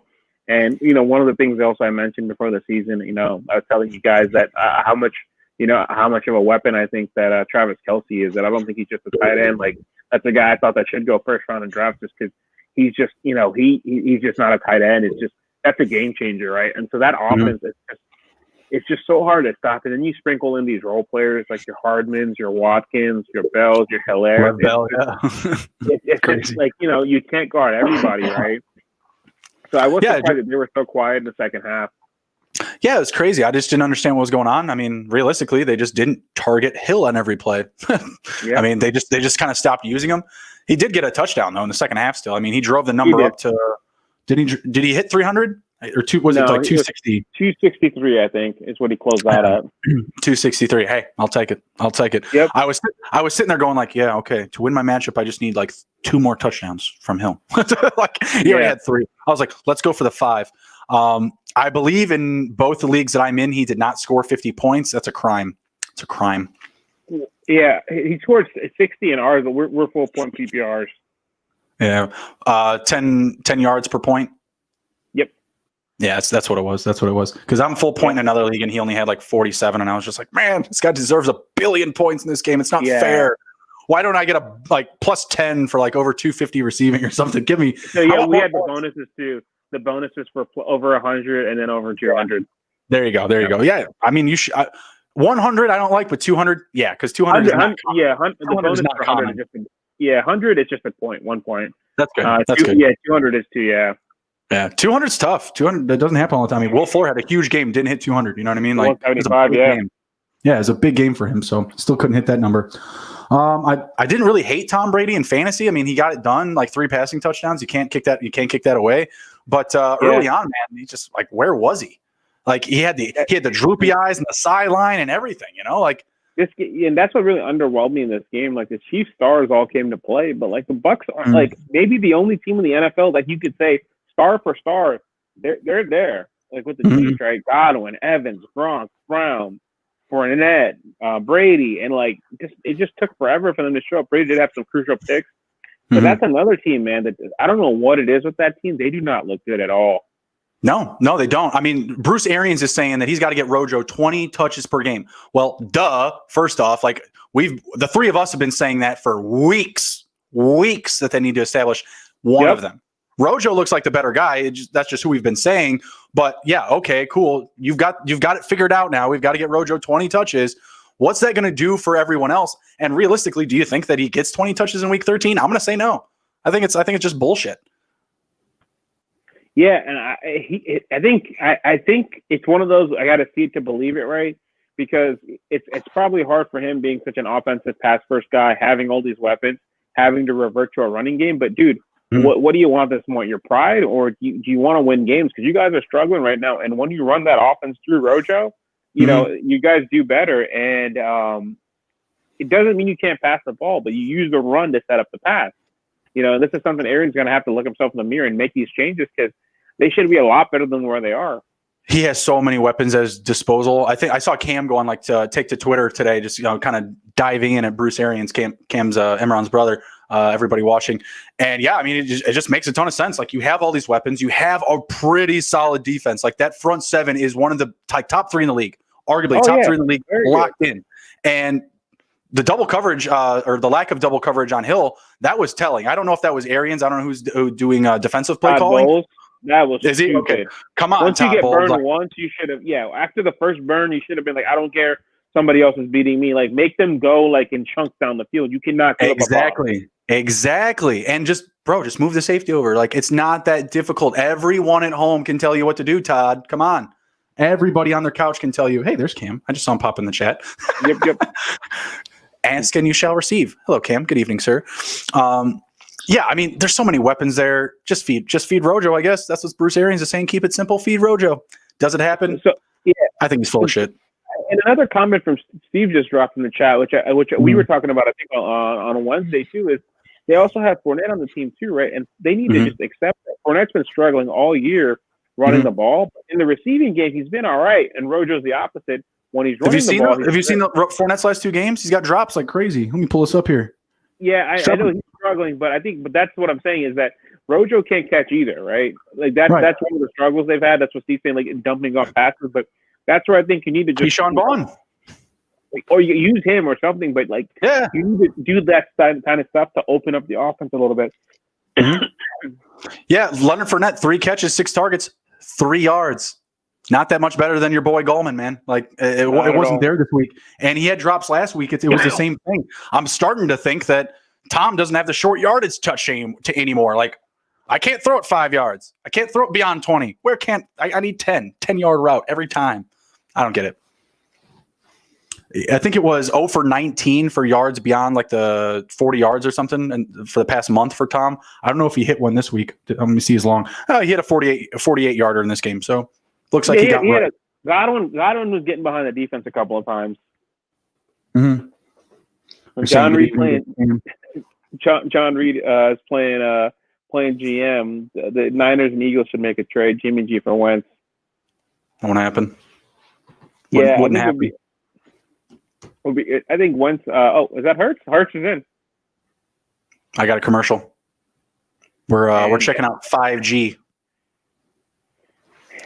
He's the guy I really want to see too. This game sucks, by the way. Did I mention that? Game sucks. Hurts reminds me a lot of Russell Wilson. Kind of. I mean, it's there, but the arm isn't there for me. The arm isn't there, but like it's the stuff was the same thing coming out. His size was he still won in the second round, but he evolved really well. You know, he did good at Alabama, did great at Oklahoma.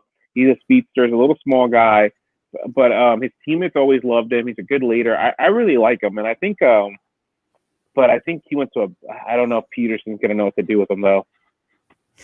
I don't know. He's been using him as a decoy all the time. You know, he's not even putting him in at quarterback, and I don't see the point of it. I think that maybe he just did something to prove me wrong. I'm guessing.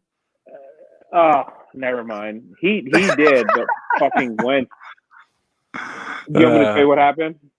I see Wentz on the sideline. I see him on the sideline. All right, I'll let you see it for yourself. Yeah, let me see it for myself. We'll move on to the next matchup. The Saints and the Broncos, shit show. Just complete shit show. Don't really need to dive into the numbers. Broncos, obviously, we know what happened. They couldn't start a quarterback. Hinton, he completes 1 pass. Noah Fant, when in doubt, throw to Noah Fant. It's just one of those things. A lot of people were screaming double standard, right? Because the Broncos, they fucked up and they had to play without quarterbacks. You see other teams like the Titans earlier this year, the Ravens now, and I'm sorry, what was I just saying? Yeah, you see the Ravens now, and like the Broncos had to kind of suck it up and take the L, but the Ravens, they've had this game moved 3 times now? 3 times, yeah, right? It's dumb. It's dumb. Yeah, and it's because the whole position room thing. Like there wasn't the entire team wasn't infected, and that's it. That's the only reason. Like, it's only your quarterbacks. That's it. The Ravens, they had like 8 straight days of positive tests. Yeah, that's the problem. And I just don't. What's that? Full on outbreak. Oh yeah, exactly. Full on outbreak. It was. And it sucks because first off, we live in Maryland. I hated seeing that because I'm just like, all right, well, hunkering down, staying inside. It fucking sucks. Second, they need to move the game. They just have to. They can't put it on Sunday. To me, it's a forfeitable game in my opinion. If the option is on the table, then it's an option, right? I know the players hate it because they don't get paid.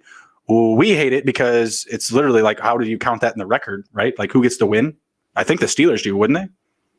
Oh yeah, if you forfeit the game, like if they're the team that can't play, they would have to give it up. I don't think I've ever seen that before in the NFL. I think that fans hate that because the Steelers are undefeated, and the NFL kind of feels some pressure on that. Like, they don't want to give an undefeated team an easy win or a free win, because then you start getting into that asterisk talk and all that nonsense, and it's avoidable, right? You don't need to dive into it. But yeah, I would have wanted this game moved. It didn't. Saints, they floored it. They didn't get the shutout that I was locking in, guaranteed lock. Broncos were able to get a field goal with enough RPO, wildcat, and one completion from Hinton to Noah Fant. But realistically here, all the talk from this game is Taysom Hill. What are the Saints doing here? And what do we expect from Alvin Kamara in Week 13? I mean, I'm seeing talk everywhere about benching this dude. Don't do it. You can't do it. I'm not going to bench him. I just think this matchup was weird. And it's not like they didn't run the ball. They did. Murray just broke 2 big ones and got the touchdown. So I think they'll be okay. The frustrating part is just with Taysom Hill, he's fucking vulturing these rushing touchdowns that normally Kamara would punch in. And then what I wish Sean Payton was do is realize that he should have a playing quarterback, right, with a novel concept. They should put in Jameis, and I'm telling you that offense is going to look better than it has all year. Breeze is cerebral and all that fun stuff, but he doesn't have that arm anymore. And Jameis, I would love to see Jameis slinging that ball around. I would too, but Jameis is just so unreliable, and I think Sean Payton still knows it. And realistically, I don't know if Jameis is there next year. I mean, Jameis might be on the Bears. Oh, no, he's not. He might be playing for the Bears next year. Oh God! How many? Well, let's just I don't want to dive in. We already talked about them enough. Yeah, Roots Faba. Yeah. We're good. But yeah, I don't think he's going to be back next year. I do kind of see Taysom Hill's the future of this team. They've given him a deal. He's gotten the money. He's showing that he can produce and win games. I don't know. Sean Payton, throw, man. I know he can't, but Sean Payton is stubborn and he is getting the results, right? If Sean Payton gets the results and team ownership still is fighting him on it, who gets to call it, right? Does the GM say like, no, man, this is not our starter? Let's see how he feels when Patrick Mahomes comes to town in a couple of weeks. True. But maybe that's a potential way to beat Patrick Mahomes and company, digging the ball into the ground a little bit, keeping some more grass in the ball. Hello. Uh-oh. What happened? Jeffrey is done. Sit him down, says Driscoll. Good evening, sir. Thank you for checking in. Yeah, he should have been set down the start of the year. The last play that I saw was a incompletion, so something bad must have happened. You'll see it in a second. Driscoll, how do we feel about Hurts? I love that throw he did, and they just take him out. I hate the 2 quarterback system in the NFL. Just let the guy either finish the drive or get him at least 2 plays in a row. Yep, because you're just taking away the consistency, the rhythm, right? I mean, come on. I got 3rd and 13. I got Russ diming it down, failed. DK touchdown to the 1. Yeah, I was hoping for a touchdown. Wow. Darius Slay still getting burned. No, new team, same story. Darius Slay, though, I mean, he's completely outmatched on that, and it's a 1-on-1. Yeah, Slay actually covered some ground there. That should have been a touchdown. So, yeah, I mean, yeah. Well, coverage, honestly, I'm just giving him shit because he's a former line, but I mean, he couldn't have done anything on that play. DK hit the reception prop, by the way, so we're good there. That's 1 down. 1 down. Oh, okay. There's 1. So I'll take that. What else we got? I need Wentz to really start cooking on the yardage. Wilson, he's still okay on the yardage. He's been slow so far. Metcalf has the catches. Lockett's been quiet, so under the 77 is pretty live. I don't know what Sanders is doing yet. I haven't really seen his yardage, but I need him to hit 69 giggity. And Rieger, I know he hasn't done anything yet. Maybe if they stop throwing to Jeffrey, I can get some Rieger love. Or if they leave Hurts in. Yeah. Like I said, I need Wentz to hit the over on his yardage. Said DJ Moore. Yep. No fun. No fun for fantasy. Taking all the fun out of it. God bless. Who isn't a mismatch against DK? He's not wrong. Driscoll says he's decent. Wentz isn't the problem, though. I mean, I kind of agree with that. I mean, they need a better offensive line for sure, but I think the play calling is really the worst thing there. I think you're onto something there with the dual quarterback situation. All right. Next matchup, we had the Titans and the Colts. Titans showed up, man. I mean, this was a really good game until I think it was like mid second quarter when they kind of took off. Like they were trading touchdowns. Yeah, they were trading touchdowns, and it was great. 14-14, 21-14 Titans, and then 28-14, 35-14, and that's all she wrote. Yeah. Right? Like I was on the Colts. I didn't bet this game, but last show that we shot together, I said, hey, Colts, you and Nick both took Titans. Shout out to you guys calling it right. But I was on the Colts. Yep. I'm still been riding their defense. And what'd you say? How many points in the last 2 weeks? Colts, it's got to be Titans scored 48, and Packers scored like 35, so like over 80. Yeah, it's absolutely crazy. Yeah, 83. Yeah, absolutely nuts. So they've just checked out their defense. They lost DeForest Buckner this week. That was huge for them. The 150 and 3 tutties for Derrick Henry. Yeah, I mean that's big time. I mean, when you put up Derrick Henry and you don't have the same monster to combat him, then yeah, it's going to be a long day. Derrick Henry just dug it into the ground, doing Derrick Henry things. No real surprise there. But the biggest shock for me was just the Colts defense not showing up. Like you have the weapons to clog up the middle. Obviously, DeForest Buckner is a big part of that, but I still expected more from their defense. And putting up 45 just was not expected by me. I just did not see that. Honestly, I didn't see the Colts scoring 24 or 26. I saw this as like a 24-17 type of game for the Colts, just assuming their defense would show up. But I mean, what was your biggest takeaway from this? The Titans continue to be that team that's just an enigma, man. Like you don't know who you're getting. Like it's just like the same. They had the same game 3 weeks ago? They played on Thursday night, and it was the opposite. They lost by 17, and now they kicked their ass. It's just this is a team that I don't want to see in the playoffs because if they're firing on all cylinders, man, it's a problem. Because Derrick Henry is Derrick Henry. See when he does in the playoffs. Tannehill's the real deal. Last year was not a fluke. AJ Brown had a huge game too in this game, man. He had the big touchdown catch. And he had a kickoff return for a touchdown too. That catch mid stride was beautiful, man. I've never seen something like that before. Yeah, and they have all the weapons. Their defense is a liability, but their offense can make up for it most weeks. So this is a team. If they get in, I don't want to play them. No, I wouldn't, just because in playoff games, like the championships are won on the ground. Playing keep away. That's how Patrick Mahomes lost last year. That's or not lost. What am I saying? They won the Super Bowl the year before. That's how they got knocked out. Yeah, and that's what I was telling my brother is that I was telling him on when people say which offenses that you like to watch, and I always think of what offense would I like to see the Bears run. The Kansas City offense, it's the most fun to watch, but that's the only one that can really run like that. I love watching the Titans offense, man. Like every week, it's just so common sense, right? Run the ball, play action, take deep shots when you're supposed to, go for it when you're supposed to. It's so I don't want to say refreshing, but it's so common sense that I love watching it. Same with the Rams and the Niners offense. So and that's why I think if it's the game where I think it's the quarterback holds them back most of the time. Honestly, that's what I think. The system I think is good. But I think that's a team that they could be. They could be a team that could give the Chiefs some problems just because of Henry. Mm-hmm.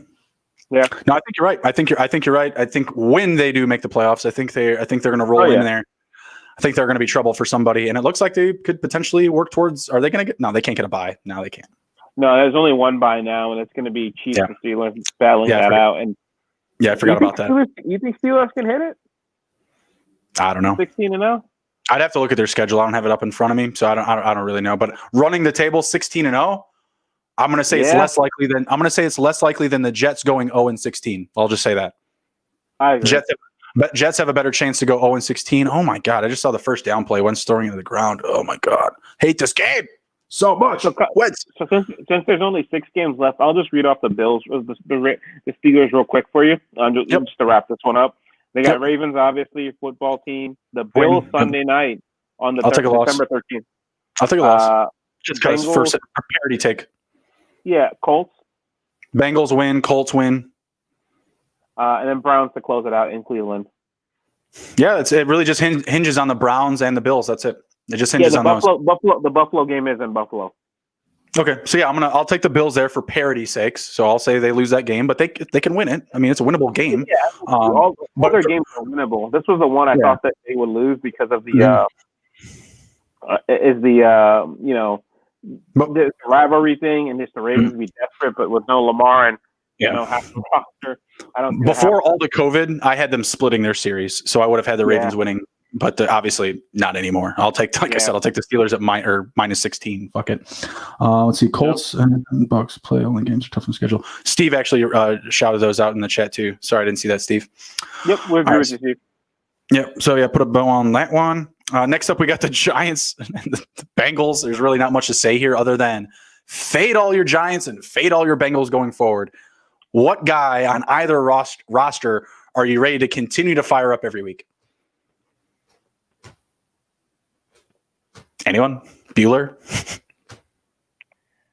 Bruni? Khan? Anyone? maybe T. Higgins. T. Higgins got a touchdown. It didn't look bad. I think he's just good. Him or Boyd, just because I think somebody has to catch it. Mixon might come back, I think, this week, right? It's a maybe. No, he's on the IR. He took a 3-week IR starting, I think, this week. This is his first week on. Oh, no, I thought he's been on IR. I thought No. He recently just got onto the IR. At most, this would be his second week. Yeah, at most, this would be his second week, but I'm pretty positive it's his first. Yeah, it's not good. It's not good. No, I'm not saying to start any of these guys. We called out Wayne Gallman earlier. I think that's an option. I think T. Higgins is an idea. I don't love Boyd because he's the number one now, and he doesn't have a true quarterback throwing him the ball. Brandon Allen, what did he do? He didn't do terrible, but it wasn't good. And the Giants' defense is okay, but not great. He's going to get tougher matchups going forward. Brandon Allen, 17 for 29, 136 passing yards, 1-1. Like, not popping off the paper. I like the idea of T. Higgins, quick and around reverses, can maybe get some handoffs, short yardage stuff. Yeah, I could see that, but I'm not even saying to fire up Bernard, and he's their starting running back. Like, I can't do that. The Burrow injury really worries me, man, for that offense. He was so good, and it's just, I mean, depending on the depth you have, you may have to start Boyd every week. You may have to stop Higgins, but if you get some interesting options, right, like a Kiki Kuti or like a DJ Chark, you might have to consider it just because it's so uncertain, unless you're just banking on garbage points. Yeah, it's really all that you can rely on. And in this game, it was close. They could have floored it. They could have gotten aggressive. They could have gotten, really dove into the playbook, getting some fun stuff out there for these guys with a backup quarterback in. No, it was just, run, pass. He only threw for 29 times. He threw two more times than Dan Jones, and Dan Jones got hurt. Colt McCoy comes in, gets 10 passing attempts. Allen has only 29 in the game. They didn't give him any love. I mean, they barely ran the ball. They only had like 9, 10, 11 attempts. It's absolutely crazy. And who got that touchdown? Didn't they get a random? Oh, it was T. Higgins. That's right. Yep. T. Higgins. For the Giants, Gallman, sit Ingram, sit Tate, sit Shepard. Darius Slayton threw up a goose egg this week. Like, you can't get him in your lineup. No, I don't trust him. I mean, he went 6 for 10, 30 passes, but I don't trust him. And the thing is, we're not in week 2 anymore, week 3 anymore. You need concrete people, unless you're looking for Hail Marys. Like Gallman, like I saw Cam said, maybe it's a flex option. I agree the volume will be there, but that's really the only person in this game, him and maybe Higgins. Because right now, like, we're coming to week 13. This is the last week. If your playoff lives on the line, you're not trusting Slayton. You're not trusting Shepard or anybody like that. Right. Chat's popping. Steve was saying Colt McCoy. Laughed my ass off. Yeah, it's Colt McCoy. We number 1 in our hearts, 32 in our rankings. You know how it is. Cameron mentioned Gallman, agreeing with that as well, and Steve also agreeing with Gallman. So yeah, between the two teams, Gallman's the guy. There's nothing really to write home about on these stats. It wasn't a fun game. Obviously, under was cash money all day, making it rain. So let's move on to the next one. You and I both have really strong opinions about this game. Especially how it ended, the Bills and the Chargers. I am a Herbert owner. I'm on that hype train, been on it, always going to be on it going forward. I'm going to be a Herbert guy. Justin Disney Channel Herbert. Sorry, I'm trying to squeak in the nickname there. But what happened at the end of this game, man? Obviously, the game was lost, but and maybe just like what your opinion is in these situations. Like, do you just take the knee? Do you walk away? Do you try for points? Yeah, you just don't do what the fucking Chargers did. So, quick recap. Herbert gets the ball downfield on a miraculous play. They get it down. 4th and 28. Get it down to the field. Get it down to the 4, and then take it from there, Emron. What do they do? So the miraculous first down, right? They get down to the 4-yard line. First thing you got to do, because they're down 10, you got to score twice. You need to spike the ball because you have no timeouts and the clock's bleeding. What do they do? What do they do? They run the ball with Austin Eckler. You're down 10 and you're running on the time, so you burn 20 more seconds. And all of a sudden, I'm watching with my dad, and we're down to like 9 seconds. We're like, what the fuck happened? There was like 50 seconds left. And they throw it in the end zone. No one catches it. And at 3rd and goal, now you only have 4 seconds left. So there's no shot you have, because even if you kick a field goal, you don't have a shot to get an onside kick and then get a Hail Mary. And so they try to score a touchdown, right, just to save face, I guess. And then Herbert looked like he was going for a sneak. The O-line was pass blocking, and then the game ends. They get down to the 4th, cost me my teaser on the over 47. But like it's just very confusing. It's just ineptitude. Like it should be very commonsensical, right? You convert a 4th and 28. You say it in the huddle that, hey guys, if we convert this, obviously if you don't convert it, the game's over. But if we convert this, we're spiking it. You got to stop the clock. You got to stop the clock. And because we've seen crazy shit happen. We saw the Hail Mary a couple weeks ago, right, with the Cardinals. We've seen crazy shit happen, and the Chargers have an offense. It's just, man, whatever coach or GM take over that team, it's gonna be lovely, because they have a young offense filled with weapons, and you're gonna probably have a top 10 pick. Maybe top 5. They're getting a top 10 pick, but it's going to defense, as it should. Like they're definitely drafting a corner with a top 10 pick, as they should. They need it. But that offense is so tasty going into 2021. Mike Williams, still young. Keenan Allen, still in his prime. Justin Herbert, godsend from the state of Oregon. And I say it every week I get a chance. I was so wrong about him, and I'll gladly admit that. I mean, Nick and I don't know if you watched last episode, we were talking about it. Like, we were talking about that dude from the combine, because we had like nothing to talk about. So when we saw that dude throwing at the combine his deep balls, we were losing our shit. We were just like, well, this dude's going to be a week 1 starter. And then the whole Tyrod Taylor thing came along, and I was losing my mind, and all that fun stuff. But yeah, they're going to be legit. They're going to have a top 10 pick, and they need to move away from these guys. I don't know who their GM is, to be perfectly honest with you, but Anthony Lynn, I saw the funniest fucking thing on Twitter today. Twitter was absolutely savaging on him. What play does he run in the most clutch situation? It was like a halfback dive. It's like, when Anthony Lynn needs a touchdown from anywhere in the field, halfback dive, run it up the middle. Man. It's fucking crazy. It's driving me nuts. But I'll just ask you, in that scenario, like, you're a coach, right? Like, do you still try to go for the win? I mean, because realistically, even if you throw a touchdown, you're not winning that game. Like, that's just not going to happen. Realistically, I felt like they were going to throw a touchdown and the game was just going to end. Like, the time would have ran out. So, do you show pride and go for the touchdown, or you just absolutely, man. We've seen so much crazy shit this year. Like, we've seen just stick with our Bears. They've had 2 fourth-quarter games where they scored 30 points, right? Like, and then the Cowboys were down 20 to the Falcons, and like the 4th quarter had a crazy onside kick. You got to keep playing. You just never know, man. We saw what happened with A.J. Brown. He took one to the house. How hard would it be for a guy like A.J. Brown to tip that ball out of his hand to a Colt, and they take it the other way for a touchdown? Of course. And that's what I'm saying. Stuff like that. Like, you have to try. Like, you can't win if you don't take the shot, right? So what I would have done in that situation, you get that first down, you spike it. You have 30 seconds left. You're gonna have to get a field goal at some point, right? So I give myself at least, try to keep at least 18 to 20 seconds on the clock, so I can get some shots for Hail Mary, so I get the onside. I get the touchdown, you get the onside, you get the onside. Great. If you don't, it is what it is. But you got to go down swinging. Like, especially in this day and age, 10 points is very, very attainable. And what does it do for your locker room if you don't try to go for it? I mean, like, does the locker room still believe in you? Do you still have the trust of your players? I don't think so. I just don't. It's just a bad look from top to bottom, in my opinion.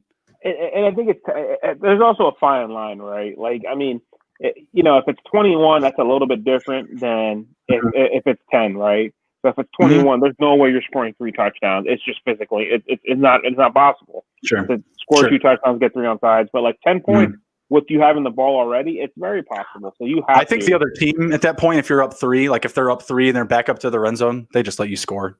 They just let you score and end the game.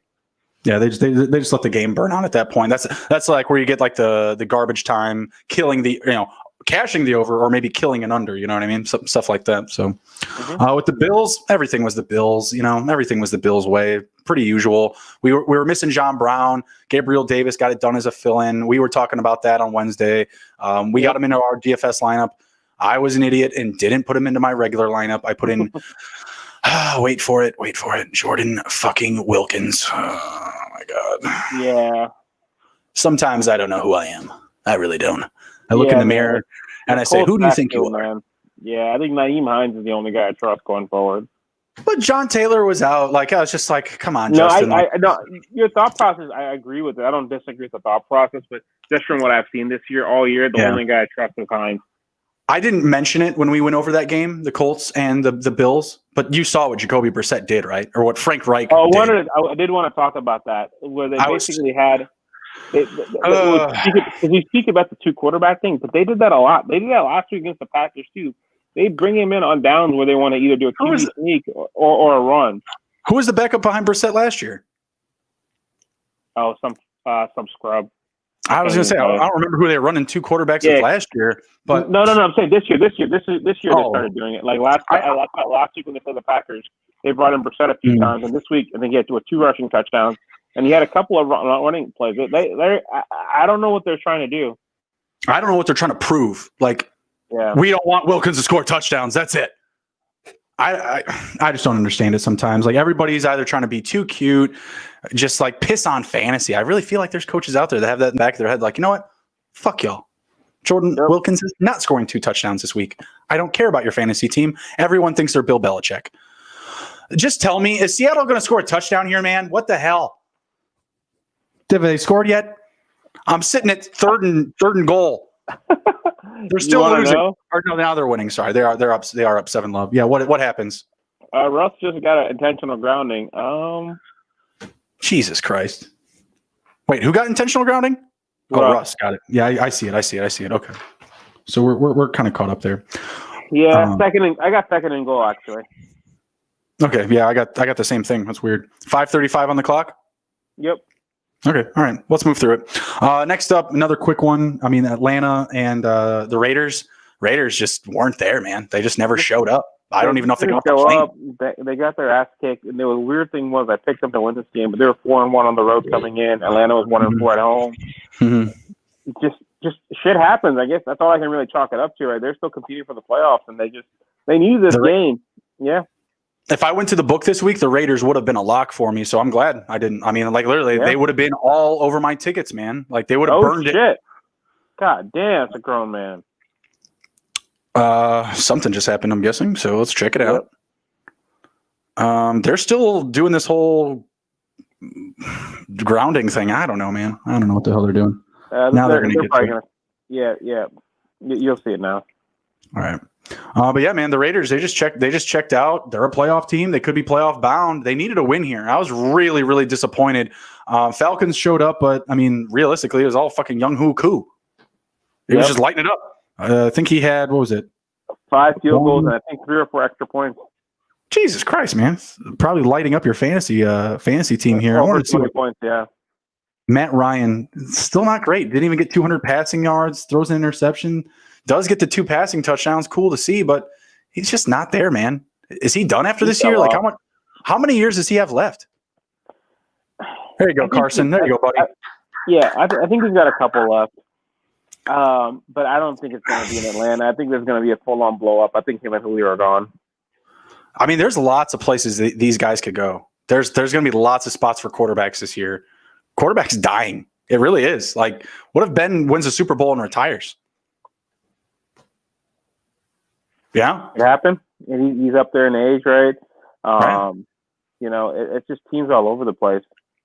I'll tell you what, they get home field, I'll put the Steelers in the Super Bowl for sure. I don't know if they win it, but I'll put them in the Super Bowl if they win it, if they get home field advantage. I'm riding with my guy Mahomes all day. It's all right. I mean, that'd be a game I'd love to watch on the AFC Championship. Mm-hmm. Oh, yeah, absolutely. I mean, I think all roads lead through both locations either way. So one of them is definitely going to be in the AFC Championship for sure. Hopefully we get both. Dude, sure. Carson a mini DK or DK a giant Carson? I like DK as a giant Carson. He said, "Come on, Justin." Probably because I was cheering on the Seahawks. I don't know. He didn't like that. No. Oh well, sorry about that, Jake. Yeah, Calvin really got it done. No Julio. Did you fire up any of the back end options, like Ito Smith, Brian Hill, Zacchaeus, Gage? You starting those guys this week? I had Hill on my bench. Okay. My starters are good. I just kind of kept him for the long haul. I didn't know how this game was going to shake out. I think I picked up Zacchaeus in our league just to have another body because I had to sit Tim Patrick because I know he wasn't going to get a target with a wide receiver playing quarterback. But that's pretty much it for me. Yeah, I started Russ Gage. Complete regret. That was another one I had. When I made the swaps, I started Russ Gage and Wilkins over my Bills players, over Gabe Davis and Singletary, because Singletary hadn't done anything in forever. And then sure as shit, first week on the bench, pops off. Yep. That's how it goes. That's how it goes. Don't say Ben retires. I'm not ready for it. Sorry, Jake. I got you. It's a very interesting relationship you have. I remember me and Jake went to high school together. He bought the Big Ben rookie jersey. he was pimping down the hallways with that thing, and it was a very fresh jersey, and I was a big Ben fan at the time. So he's an Eagles fan. I don't understand. I don't know how you go back and forth with that, Jake. That's tough. But I remember though you were in early, Jake. So I can't say you're fair weather on Ben. You're a Ben guy. I know it. We've been there, been down that road. Ben was just awesome that rookie season, going undefeated. That was until he didn't, right? Until he got lost in the playoffs. That was just a lot of fun. So we were having fun with it. I think you blessed it. We'll see. Let's see here. Next matchup we got is the Houston and Detroit. It's a pretty fun game. There's just a lot of points all over the place. Wasn't expecting the Lions to win, so I wasn't really that surprised by the outcome. But there's just a lot of offense to be had, so I didn't really mind it. Lions, still a bad team. Should finish last in the division still. Hopefully the Bears don't chase them down there, but also not a team I'm really ready to start like everybody on still, you know? Yeah,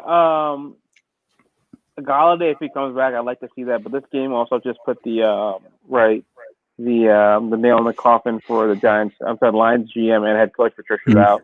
Just another embarrassing loss for that team. Later, Gators. The defense is bad, yeah. So, I mean, not much else to say. The Texans had a big game. Watson's awesome. Line sucks.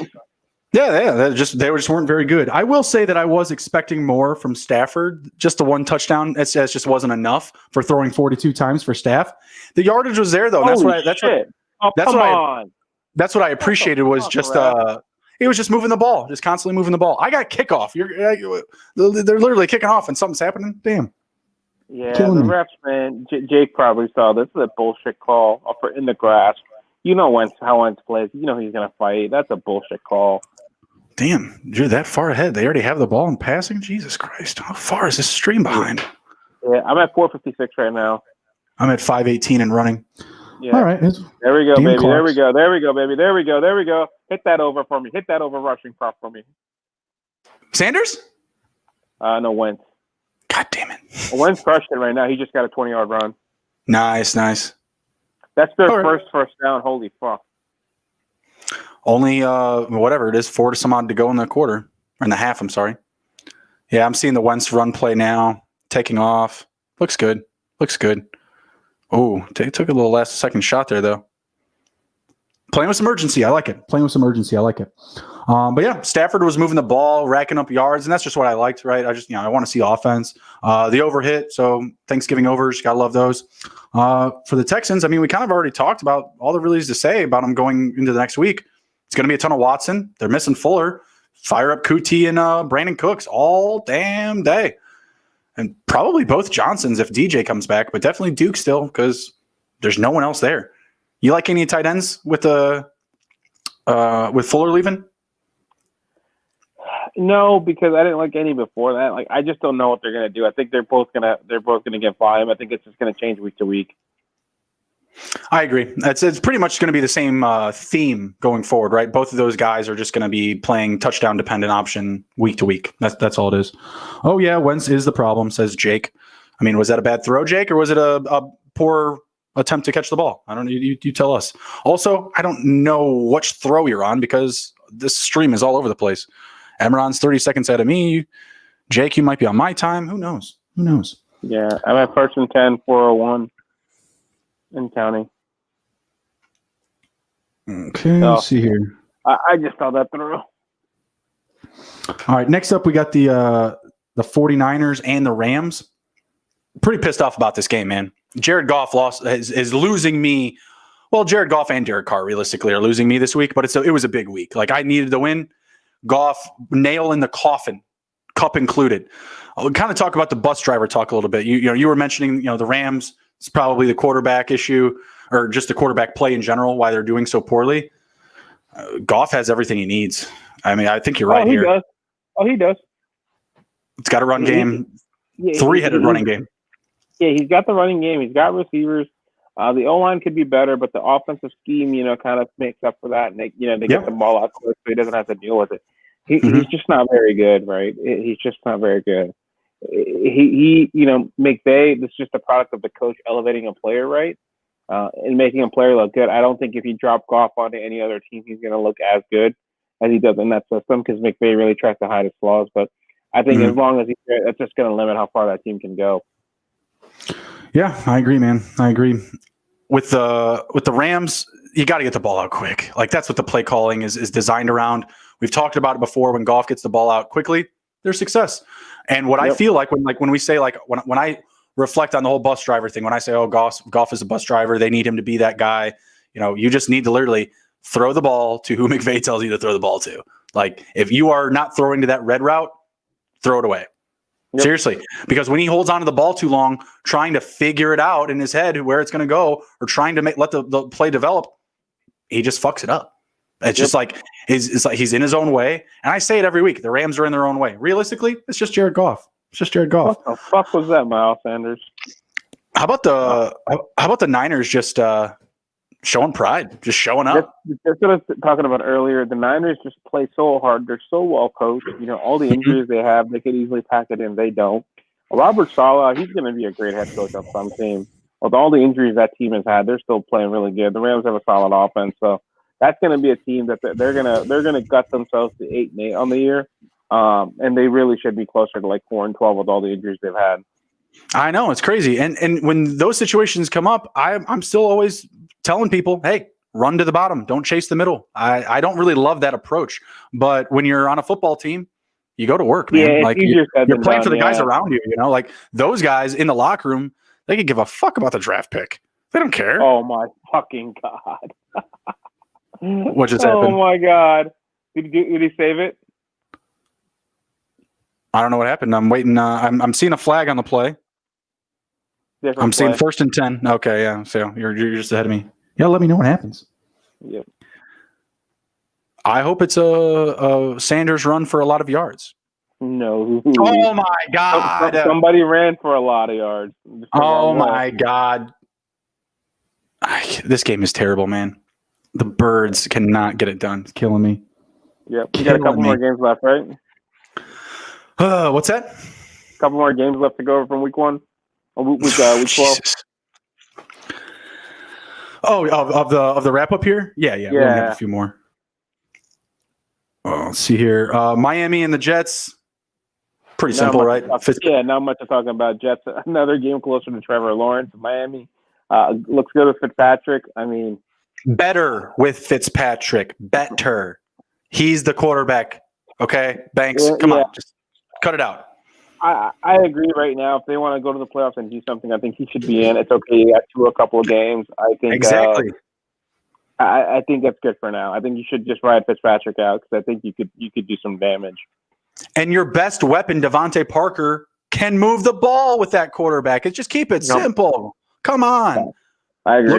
Look at his stats with Tua in, and look at his numbers with Fitz in. It's just that simple. Boston Scott, stop taking my carries. I need Sanders yards, please. Yep. Killing me. This game is pissing me off. Sean Reed with the shit emojis. I love it. Shout out to the chat. We got people riding with us tonight. Really appreciate you guys rolling through. Be sure to smash the like button and share the video. Appreciate you. For the Jets are going to fucking jet. They're going to be the goddamn Jets. Adam Gase is talking about the play calling is a collaboration so that there's no competitive advantage. Jesus. Is it for your team or the other team? Like, do you not want a competitive advantage? Because I think that's the way it looks like watching the game. Am I wrong here? Like, he's extremely overrating what he thinks his value is as a play caller. I don't understand how he has a job. Like, as ownership, do you just let the guy that's going to go 0-16 go 0-16 so you can get the pick and then let him go? Or do you really? You don't want to fuck up getting Trevor Lawrence. I guess not. I mean, I guess he's worth that much. Like, I wonder how much you lose. I mean, obviously these teams are already losing money because of COVID and fans in the stands not happening, right? But how much money do you lose per loss? Because I know it's a ton of money that you make per win. But man, I wish I knew the number for how much you lose per game because they're just dying. They're just burning money. Yeah. All for Trev Lawrence. And I mean, you got to hit on it, right? Like, what if Trev stays? I don't think he will. What if he's just like, fuck you, Jets? That's what I think could happen. He seems or like pull a Manning or pull an Eli. I think he's going to come out because there's no point in him risking his knee in college, right? Right. Risking his body. There's really no point. And like I said, the Jets, it's a win-win, right? If he says, fuck you guys, he's obviously the best prospect, but there's other quarterbacks that are really good, and you'll get a haul for him, right? You get multiple first-round picks. So do you take Fields if Trev holds or pulls something weird?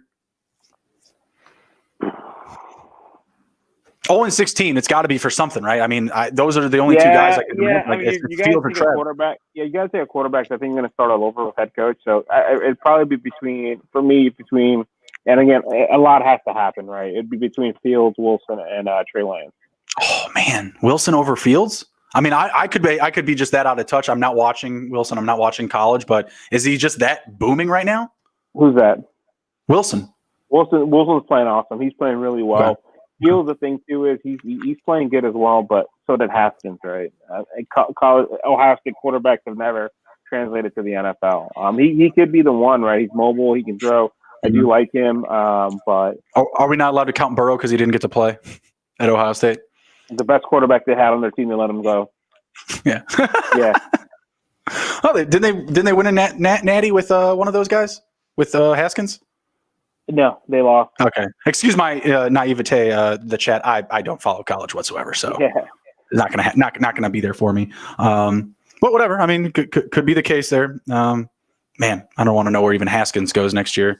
All these quarterbacks on the move. Sam Darnold's going to be on the move. Haskins is going to be on the move. It's going to be nutty. Hopefully, none of them land in Chicago. I'll take Ryan Fitzpatrick over those dudes.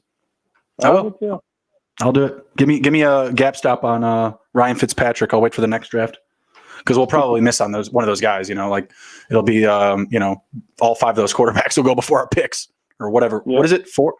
Wilson, Fields, Lawrence, Lance, and who? There's also Kyle Trask from Florida. Trask, that's the one. Those are the five that could go in the first. Mac Jones is flirting with it from Alabama. Okay. We're in November right now, so we don't know. Right, exactly. That's kind of what I'm hearing. Exactly. All right, cool. Just got a couple of games left here. Arizona and the Patriots. This is a fun game. Wasn't the offense wasn't there why it was fun, but it was just a good football game. Two good football teams going at it. I've been telling you guys about the Patriots, man. They're going to be a tough matchup, and they're catching their stride. Should have been a win for the Cardinals still. Should have been a win. Yeah, missed field goals by Gonzalez at the end. Cam closed it out. And we were saying this a couple weeks ago. Cam did not look like the same guy the first 2 weeks, but I think it was because of COVID, and he just hadn't recovered, honestly. He's superhuman, but I mean, the last couple of weeks, they've looked really good, right? They upset the Ravens, lost the Texans, and beat the Cardinals at home, right? Ravens and Cardinals are two big wins for them. So they're going to be a pain in the ass. That's a team I don't want to play. Yeah, I don't want to play them going into the playoffs because that's not a team that's going into the playoffs. But the Patriots are just going to piss you off every week. They're going to fuck you up. They're going to knock you out. Yep, they are. I mean, we just saw them do it to one of the best offenses we've seen in 2020. They made Hopkins, Murray look human. Kenyon Drake had a day. What did Kenyon Drake do? He had like 2 touchdowns, didn't he? 22 for 78. So they made him beat him on the ground, which is you can do up against the Patriots. But, man, they just locked out Hopkins. Isabella played 60% of the snaps just because they needed just some type of change of pace. They were just completely checking Larry and Kirk. So, yeah, I'm not interested or not interested, but not excited to be playing up against the Patriots if I'm in the NFL going forward here. But realistically, Cam didn't do shit. 19 for 18, 2 interceptions. Nope. They just got it done. Fundamental football. Found a way to win. Found a way to win. That's what Bill Belichick's going to do, and that's what a Bill Belichick team is designed to do. That's a Patriot way. They don't give up. They're playing 4 quarters. You better buckle up. I mean, it's not going to be an easy win for you. So, big takeaways, nothing really other than that. I mean, the Patriots are going to be a tough team. The Cardinals will bounce back, right? The better days are ahead. They're going 9-7. Yeah, they could be the team. I think that could be the NFC West that misses the playoffs. Yeah, absolutely. I could absolutely see that. I've said for many weeks that they're the best, or I'm sorry, they're the worst team with a winning record. That's really. Yeah, I think so too. They lost the Lions earlier this year in this Patriots game. A good team beat those Patriots. So I agree. Good teams win. Good teams win. Great teams cover. Sorry, Cardinals. Cardinals didn't do either. Not your year on the cover totals for sure. Carolina and Minnesota, I think we talked about this game a solid amount already, actually. But realistically, like going forward, we have to really monitor the Panthers, Teddy Bridge, DJ Moore.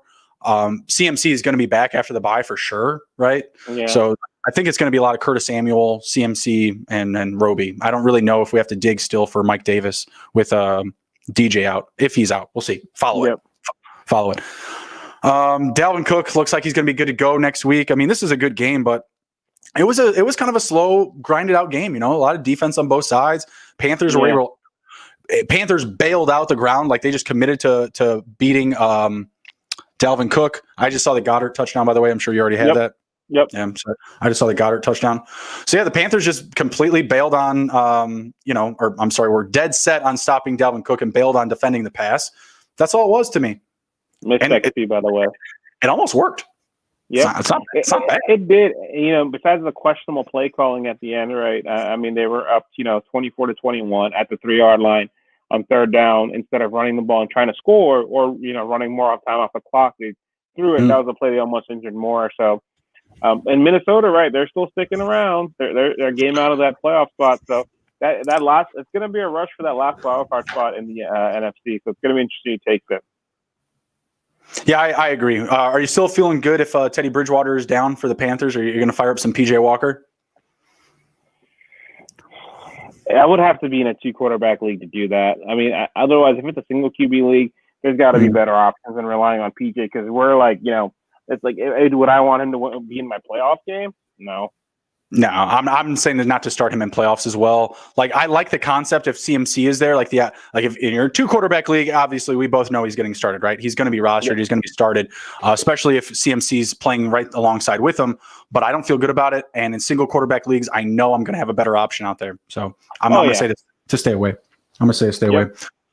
Keep firing up your Vikings. They're in the hunt. Justin Jefferson, man, he's a dude. Adam Thielen was out of this game. What did you think about Chad Beebe and company getting involved? Like, who is it? Johnson had 7 catches. Yeah, all these guys had 7 catches. Actually, they all stepped up while Thielen was out. But it is against a suspect Panthers defense. So, I mean, the production is a production, but that's a good thing to know, though, if it happens again, the match there. If you have a weak defense, they're playing a weak secondary, they're playing. Definitely fire them up. Don't be scared if no Thielen. Yeah, absolutely. If Thielen is still sitting next week, I'm all good with firing up BB. It looks like he's got a role there. So yeah, get him into your lineup. Last matchup here, and then we're going to be closing it out.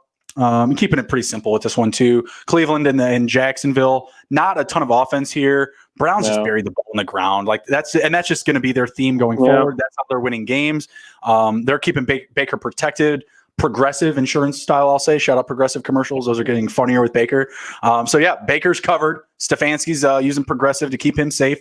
2 touchdowns, no interceptions, 19 for 29. Don't even need OBJ. Like, where's that dude?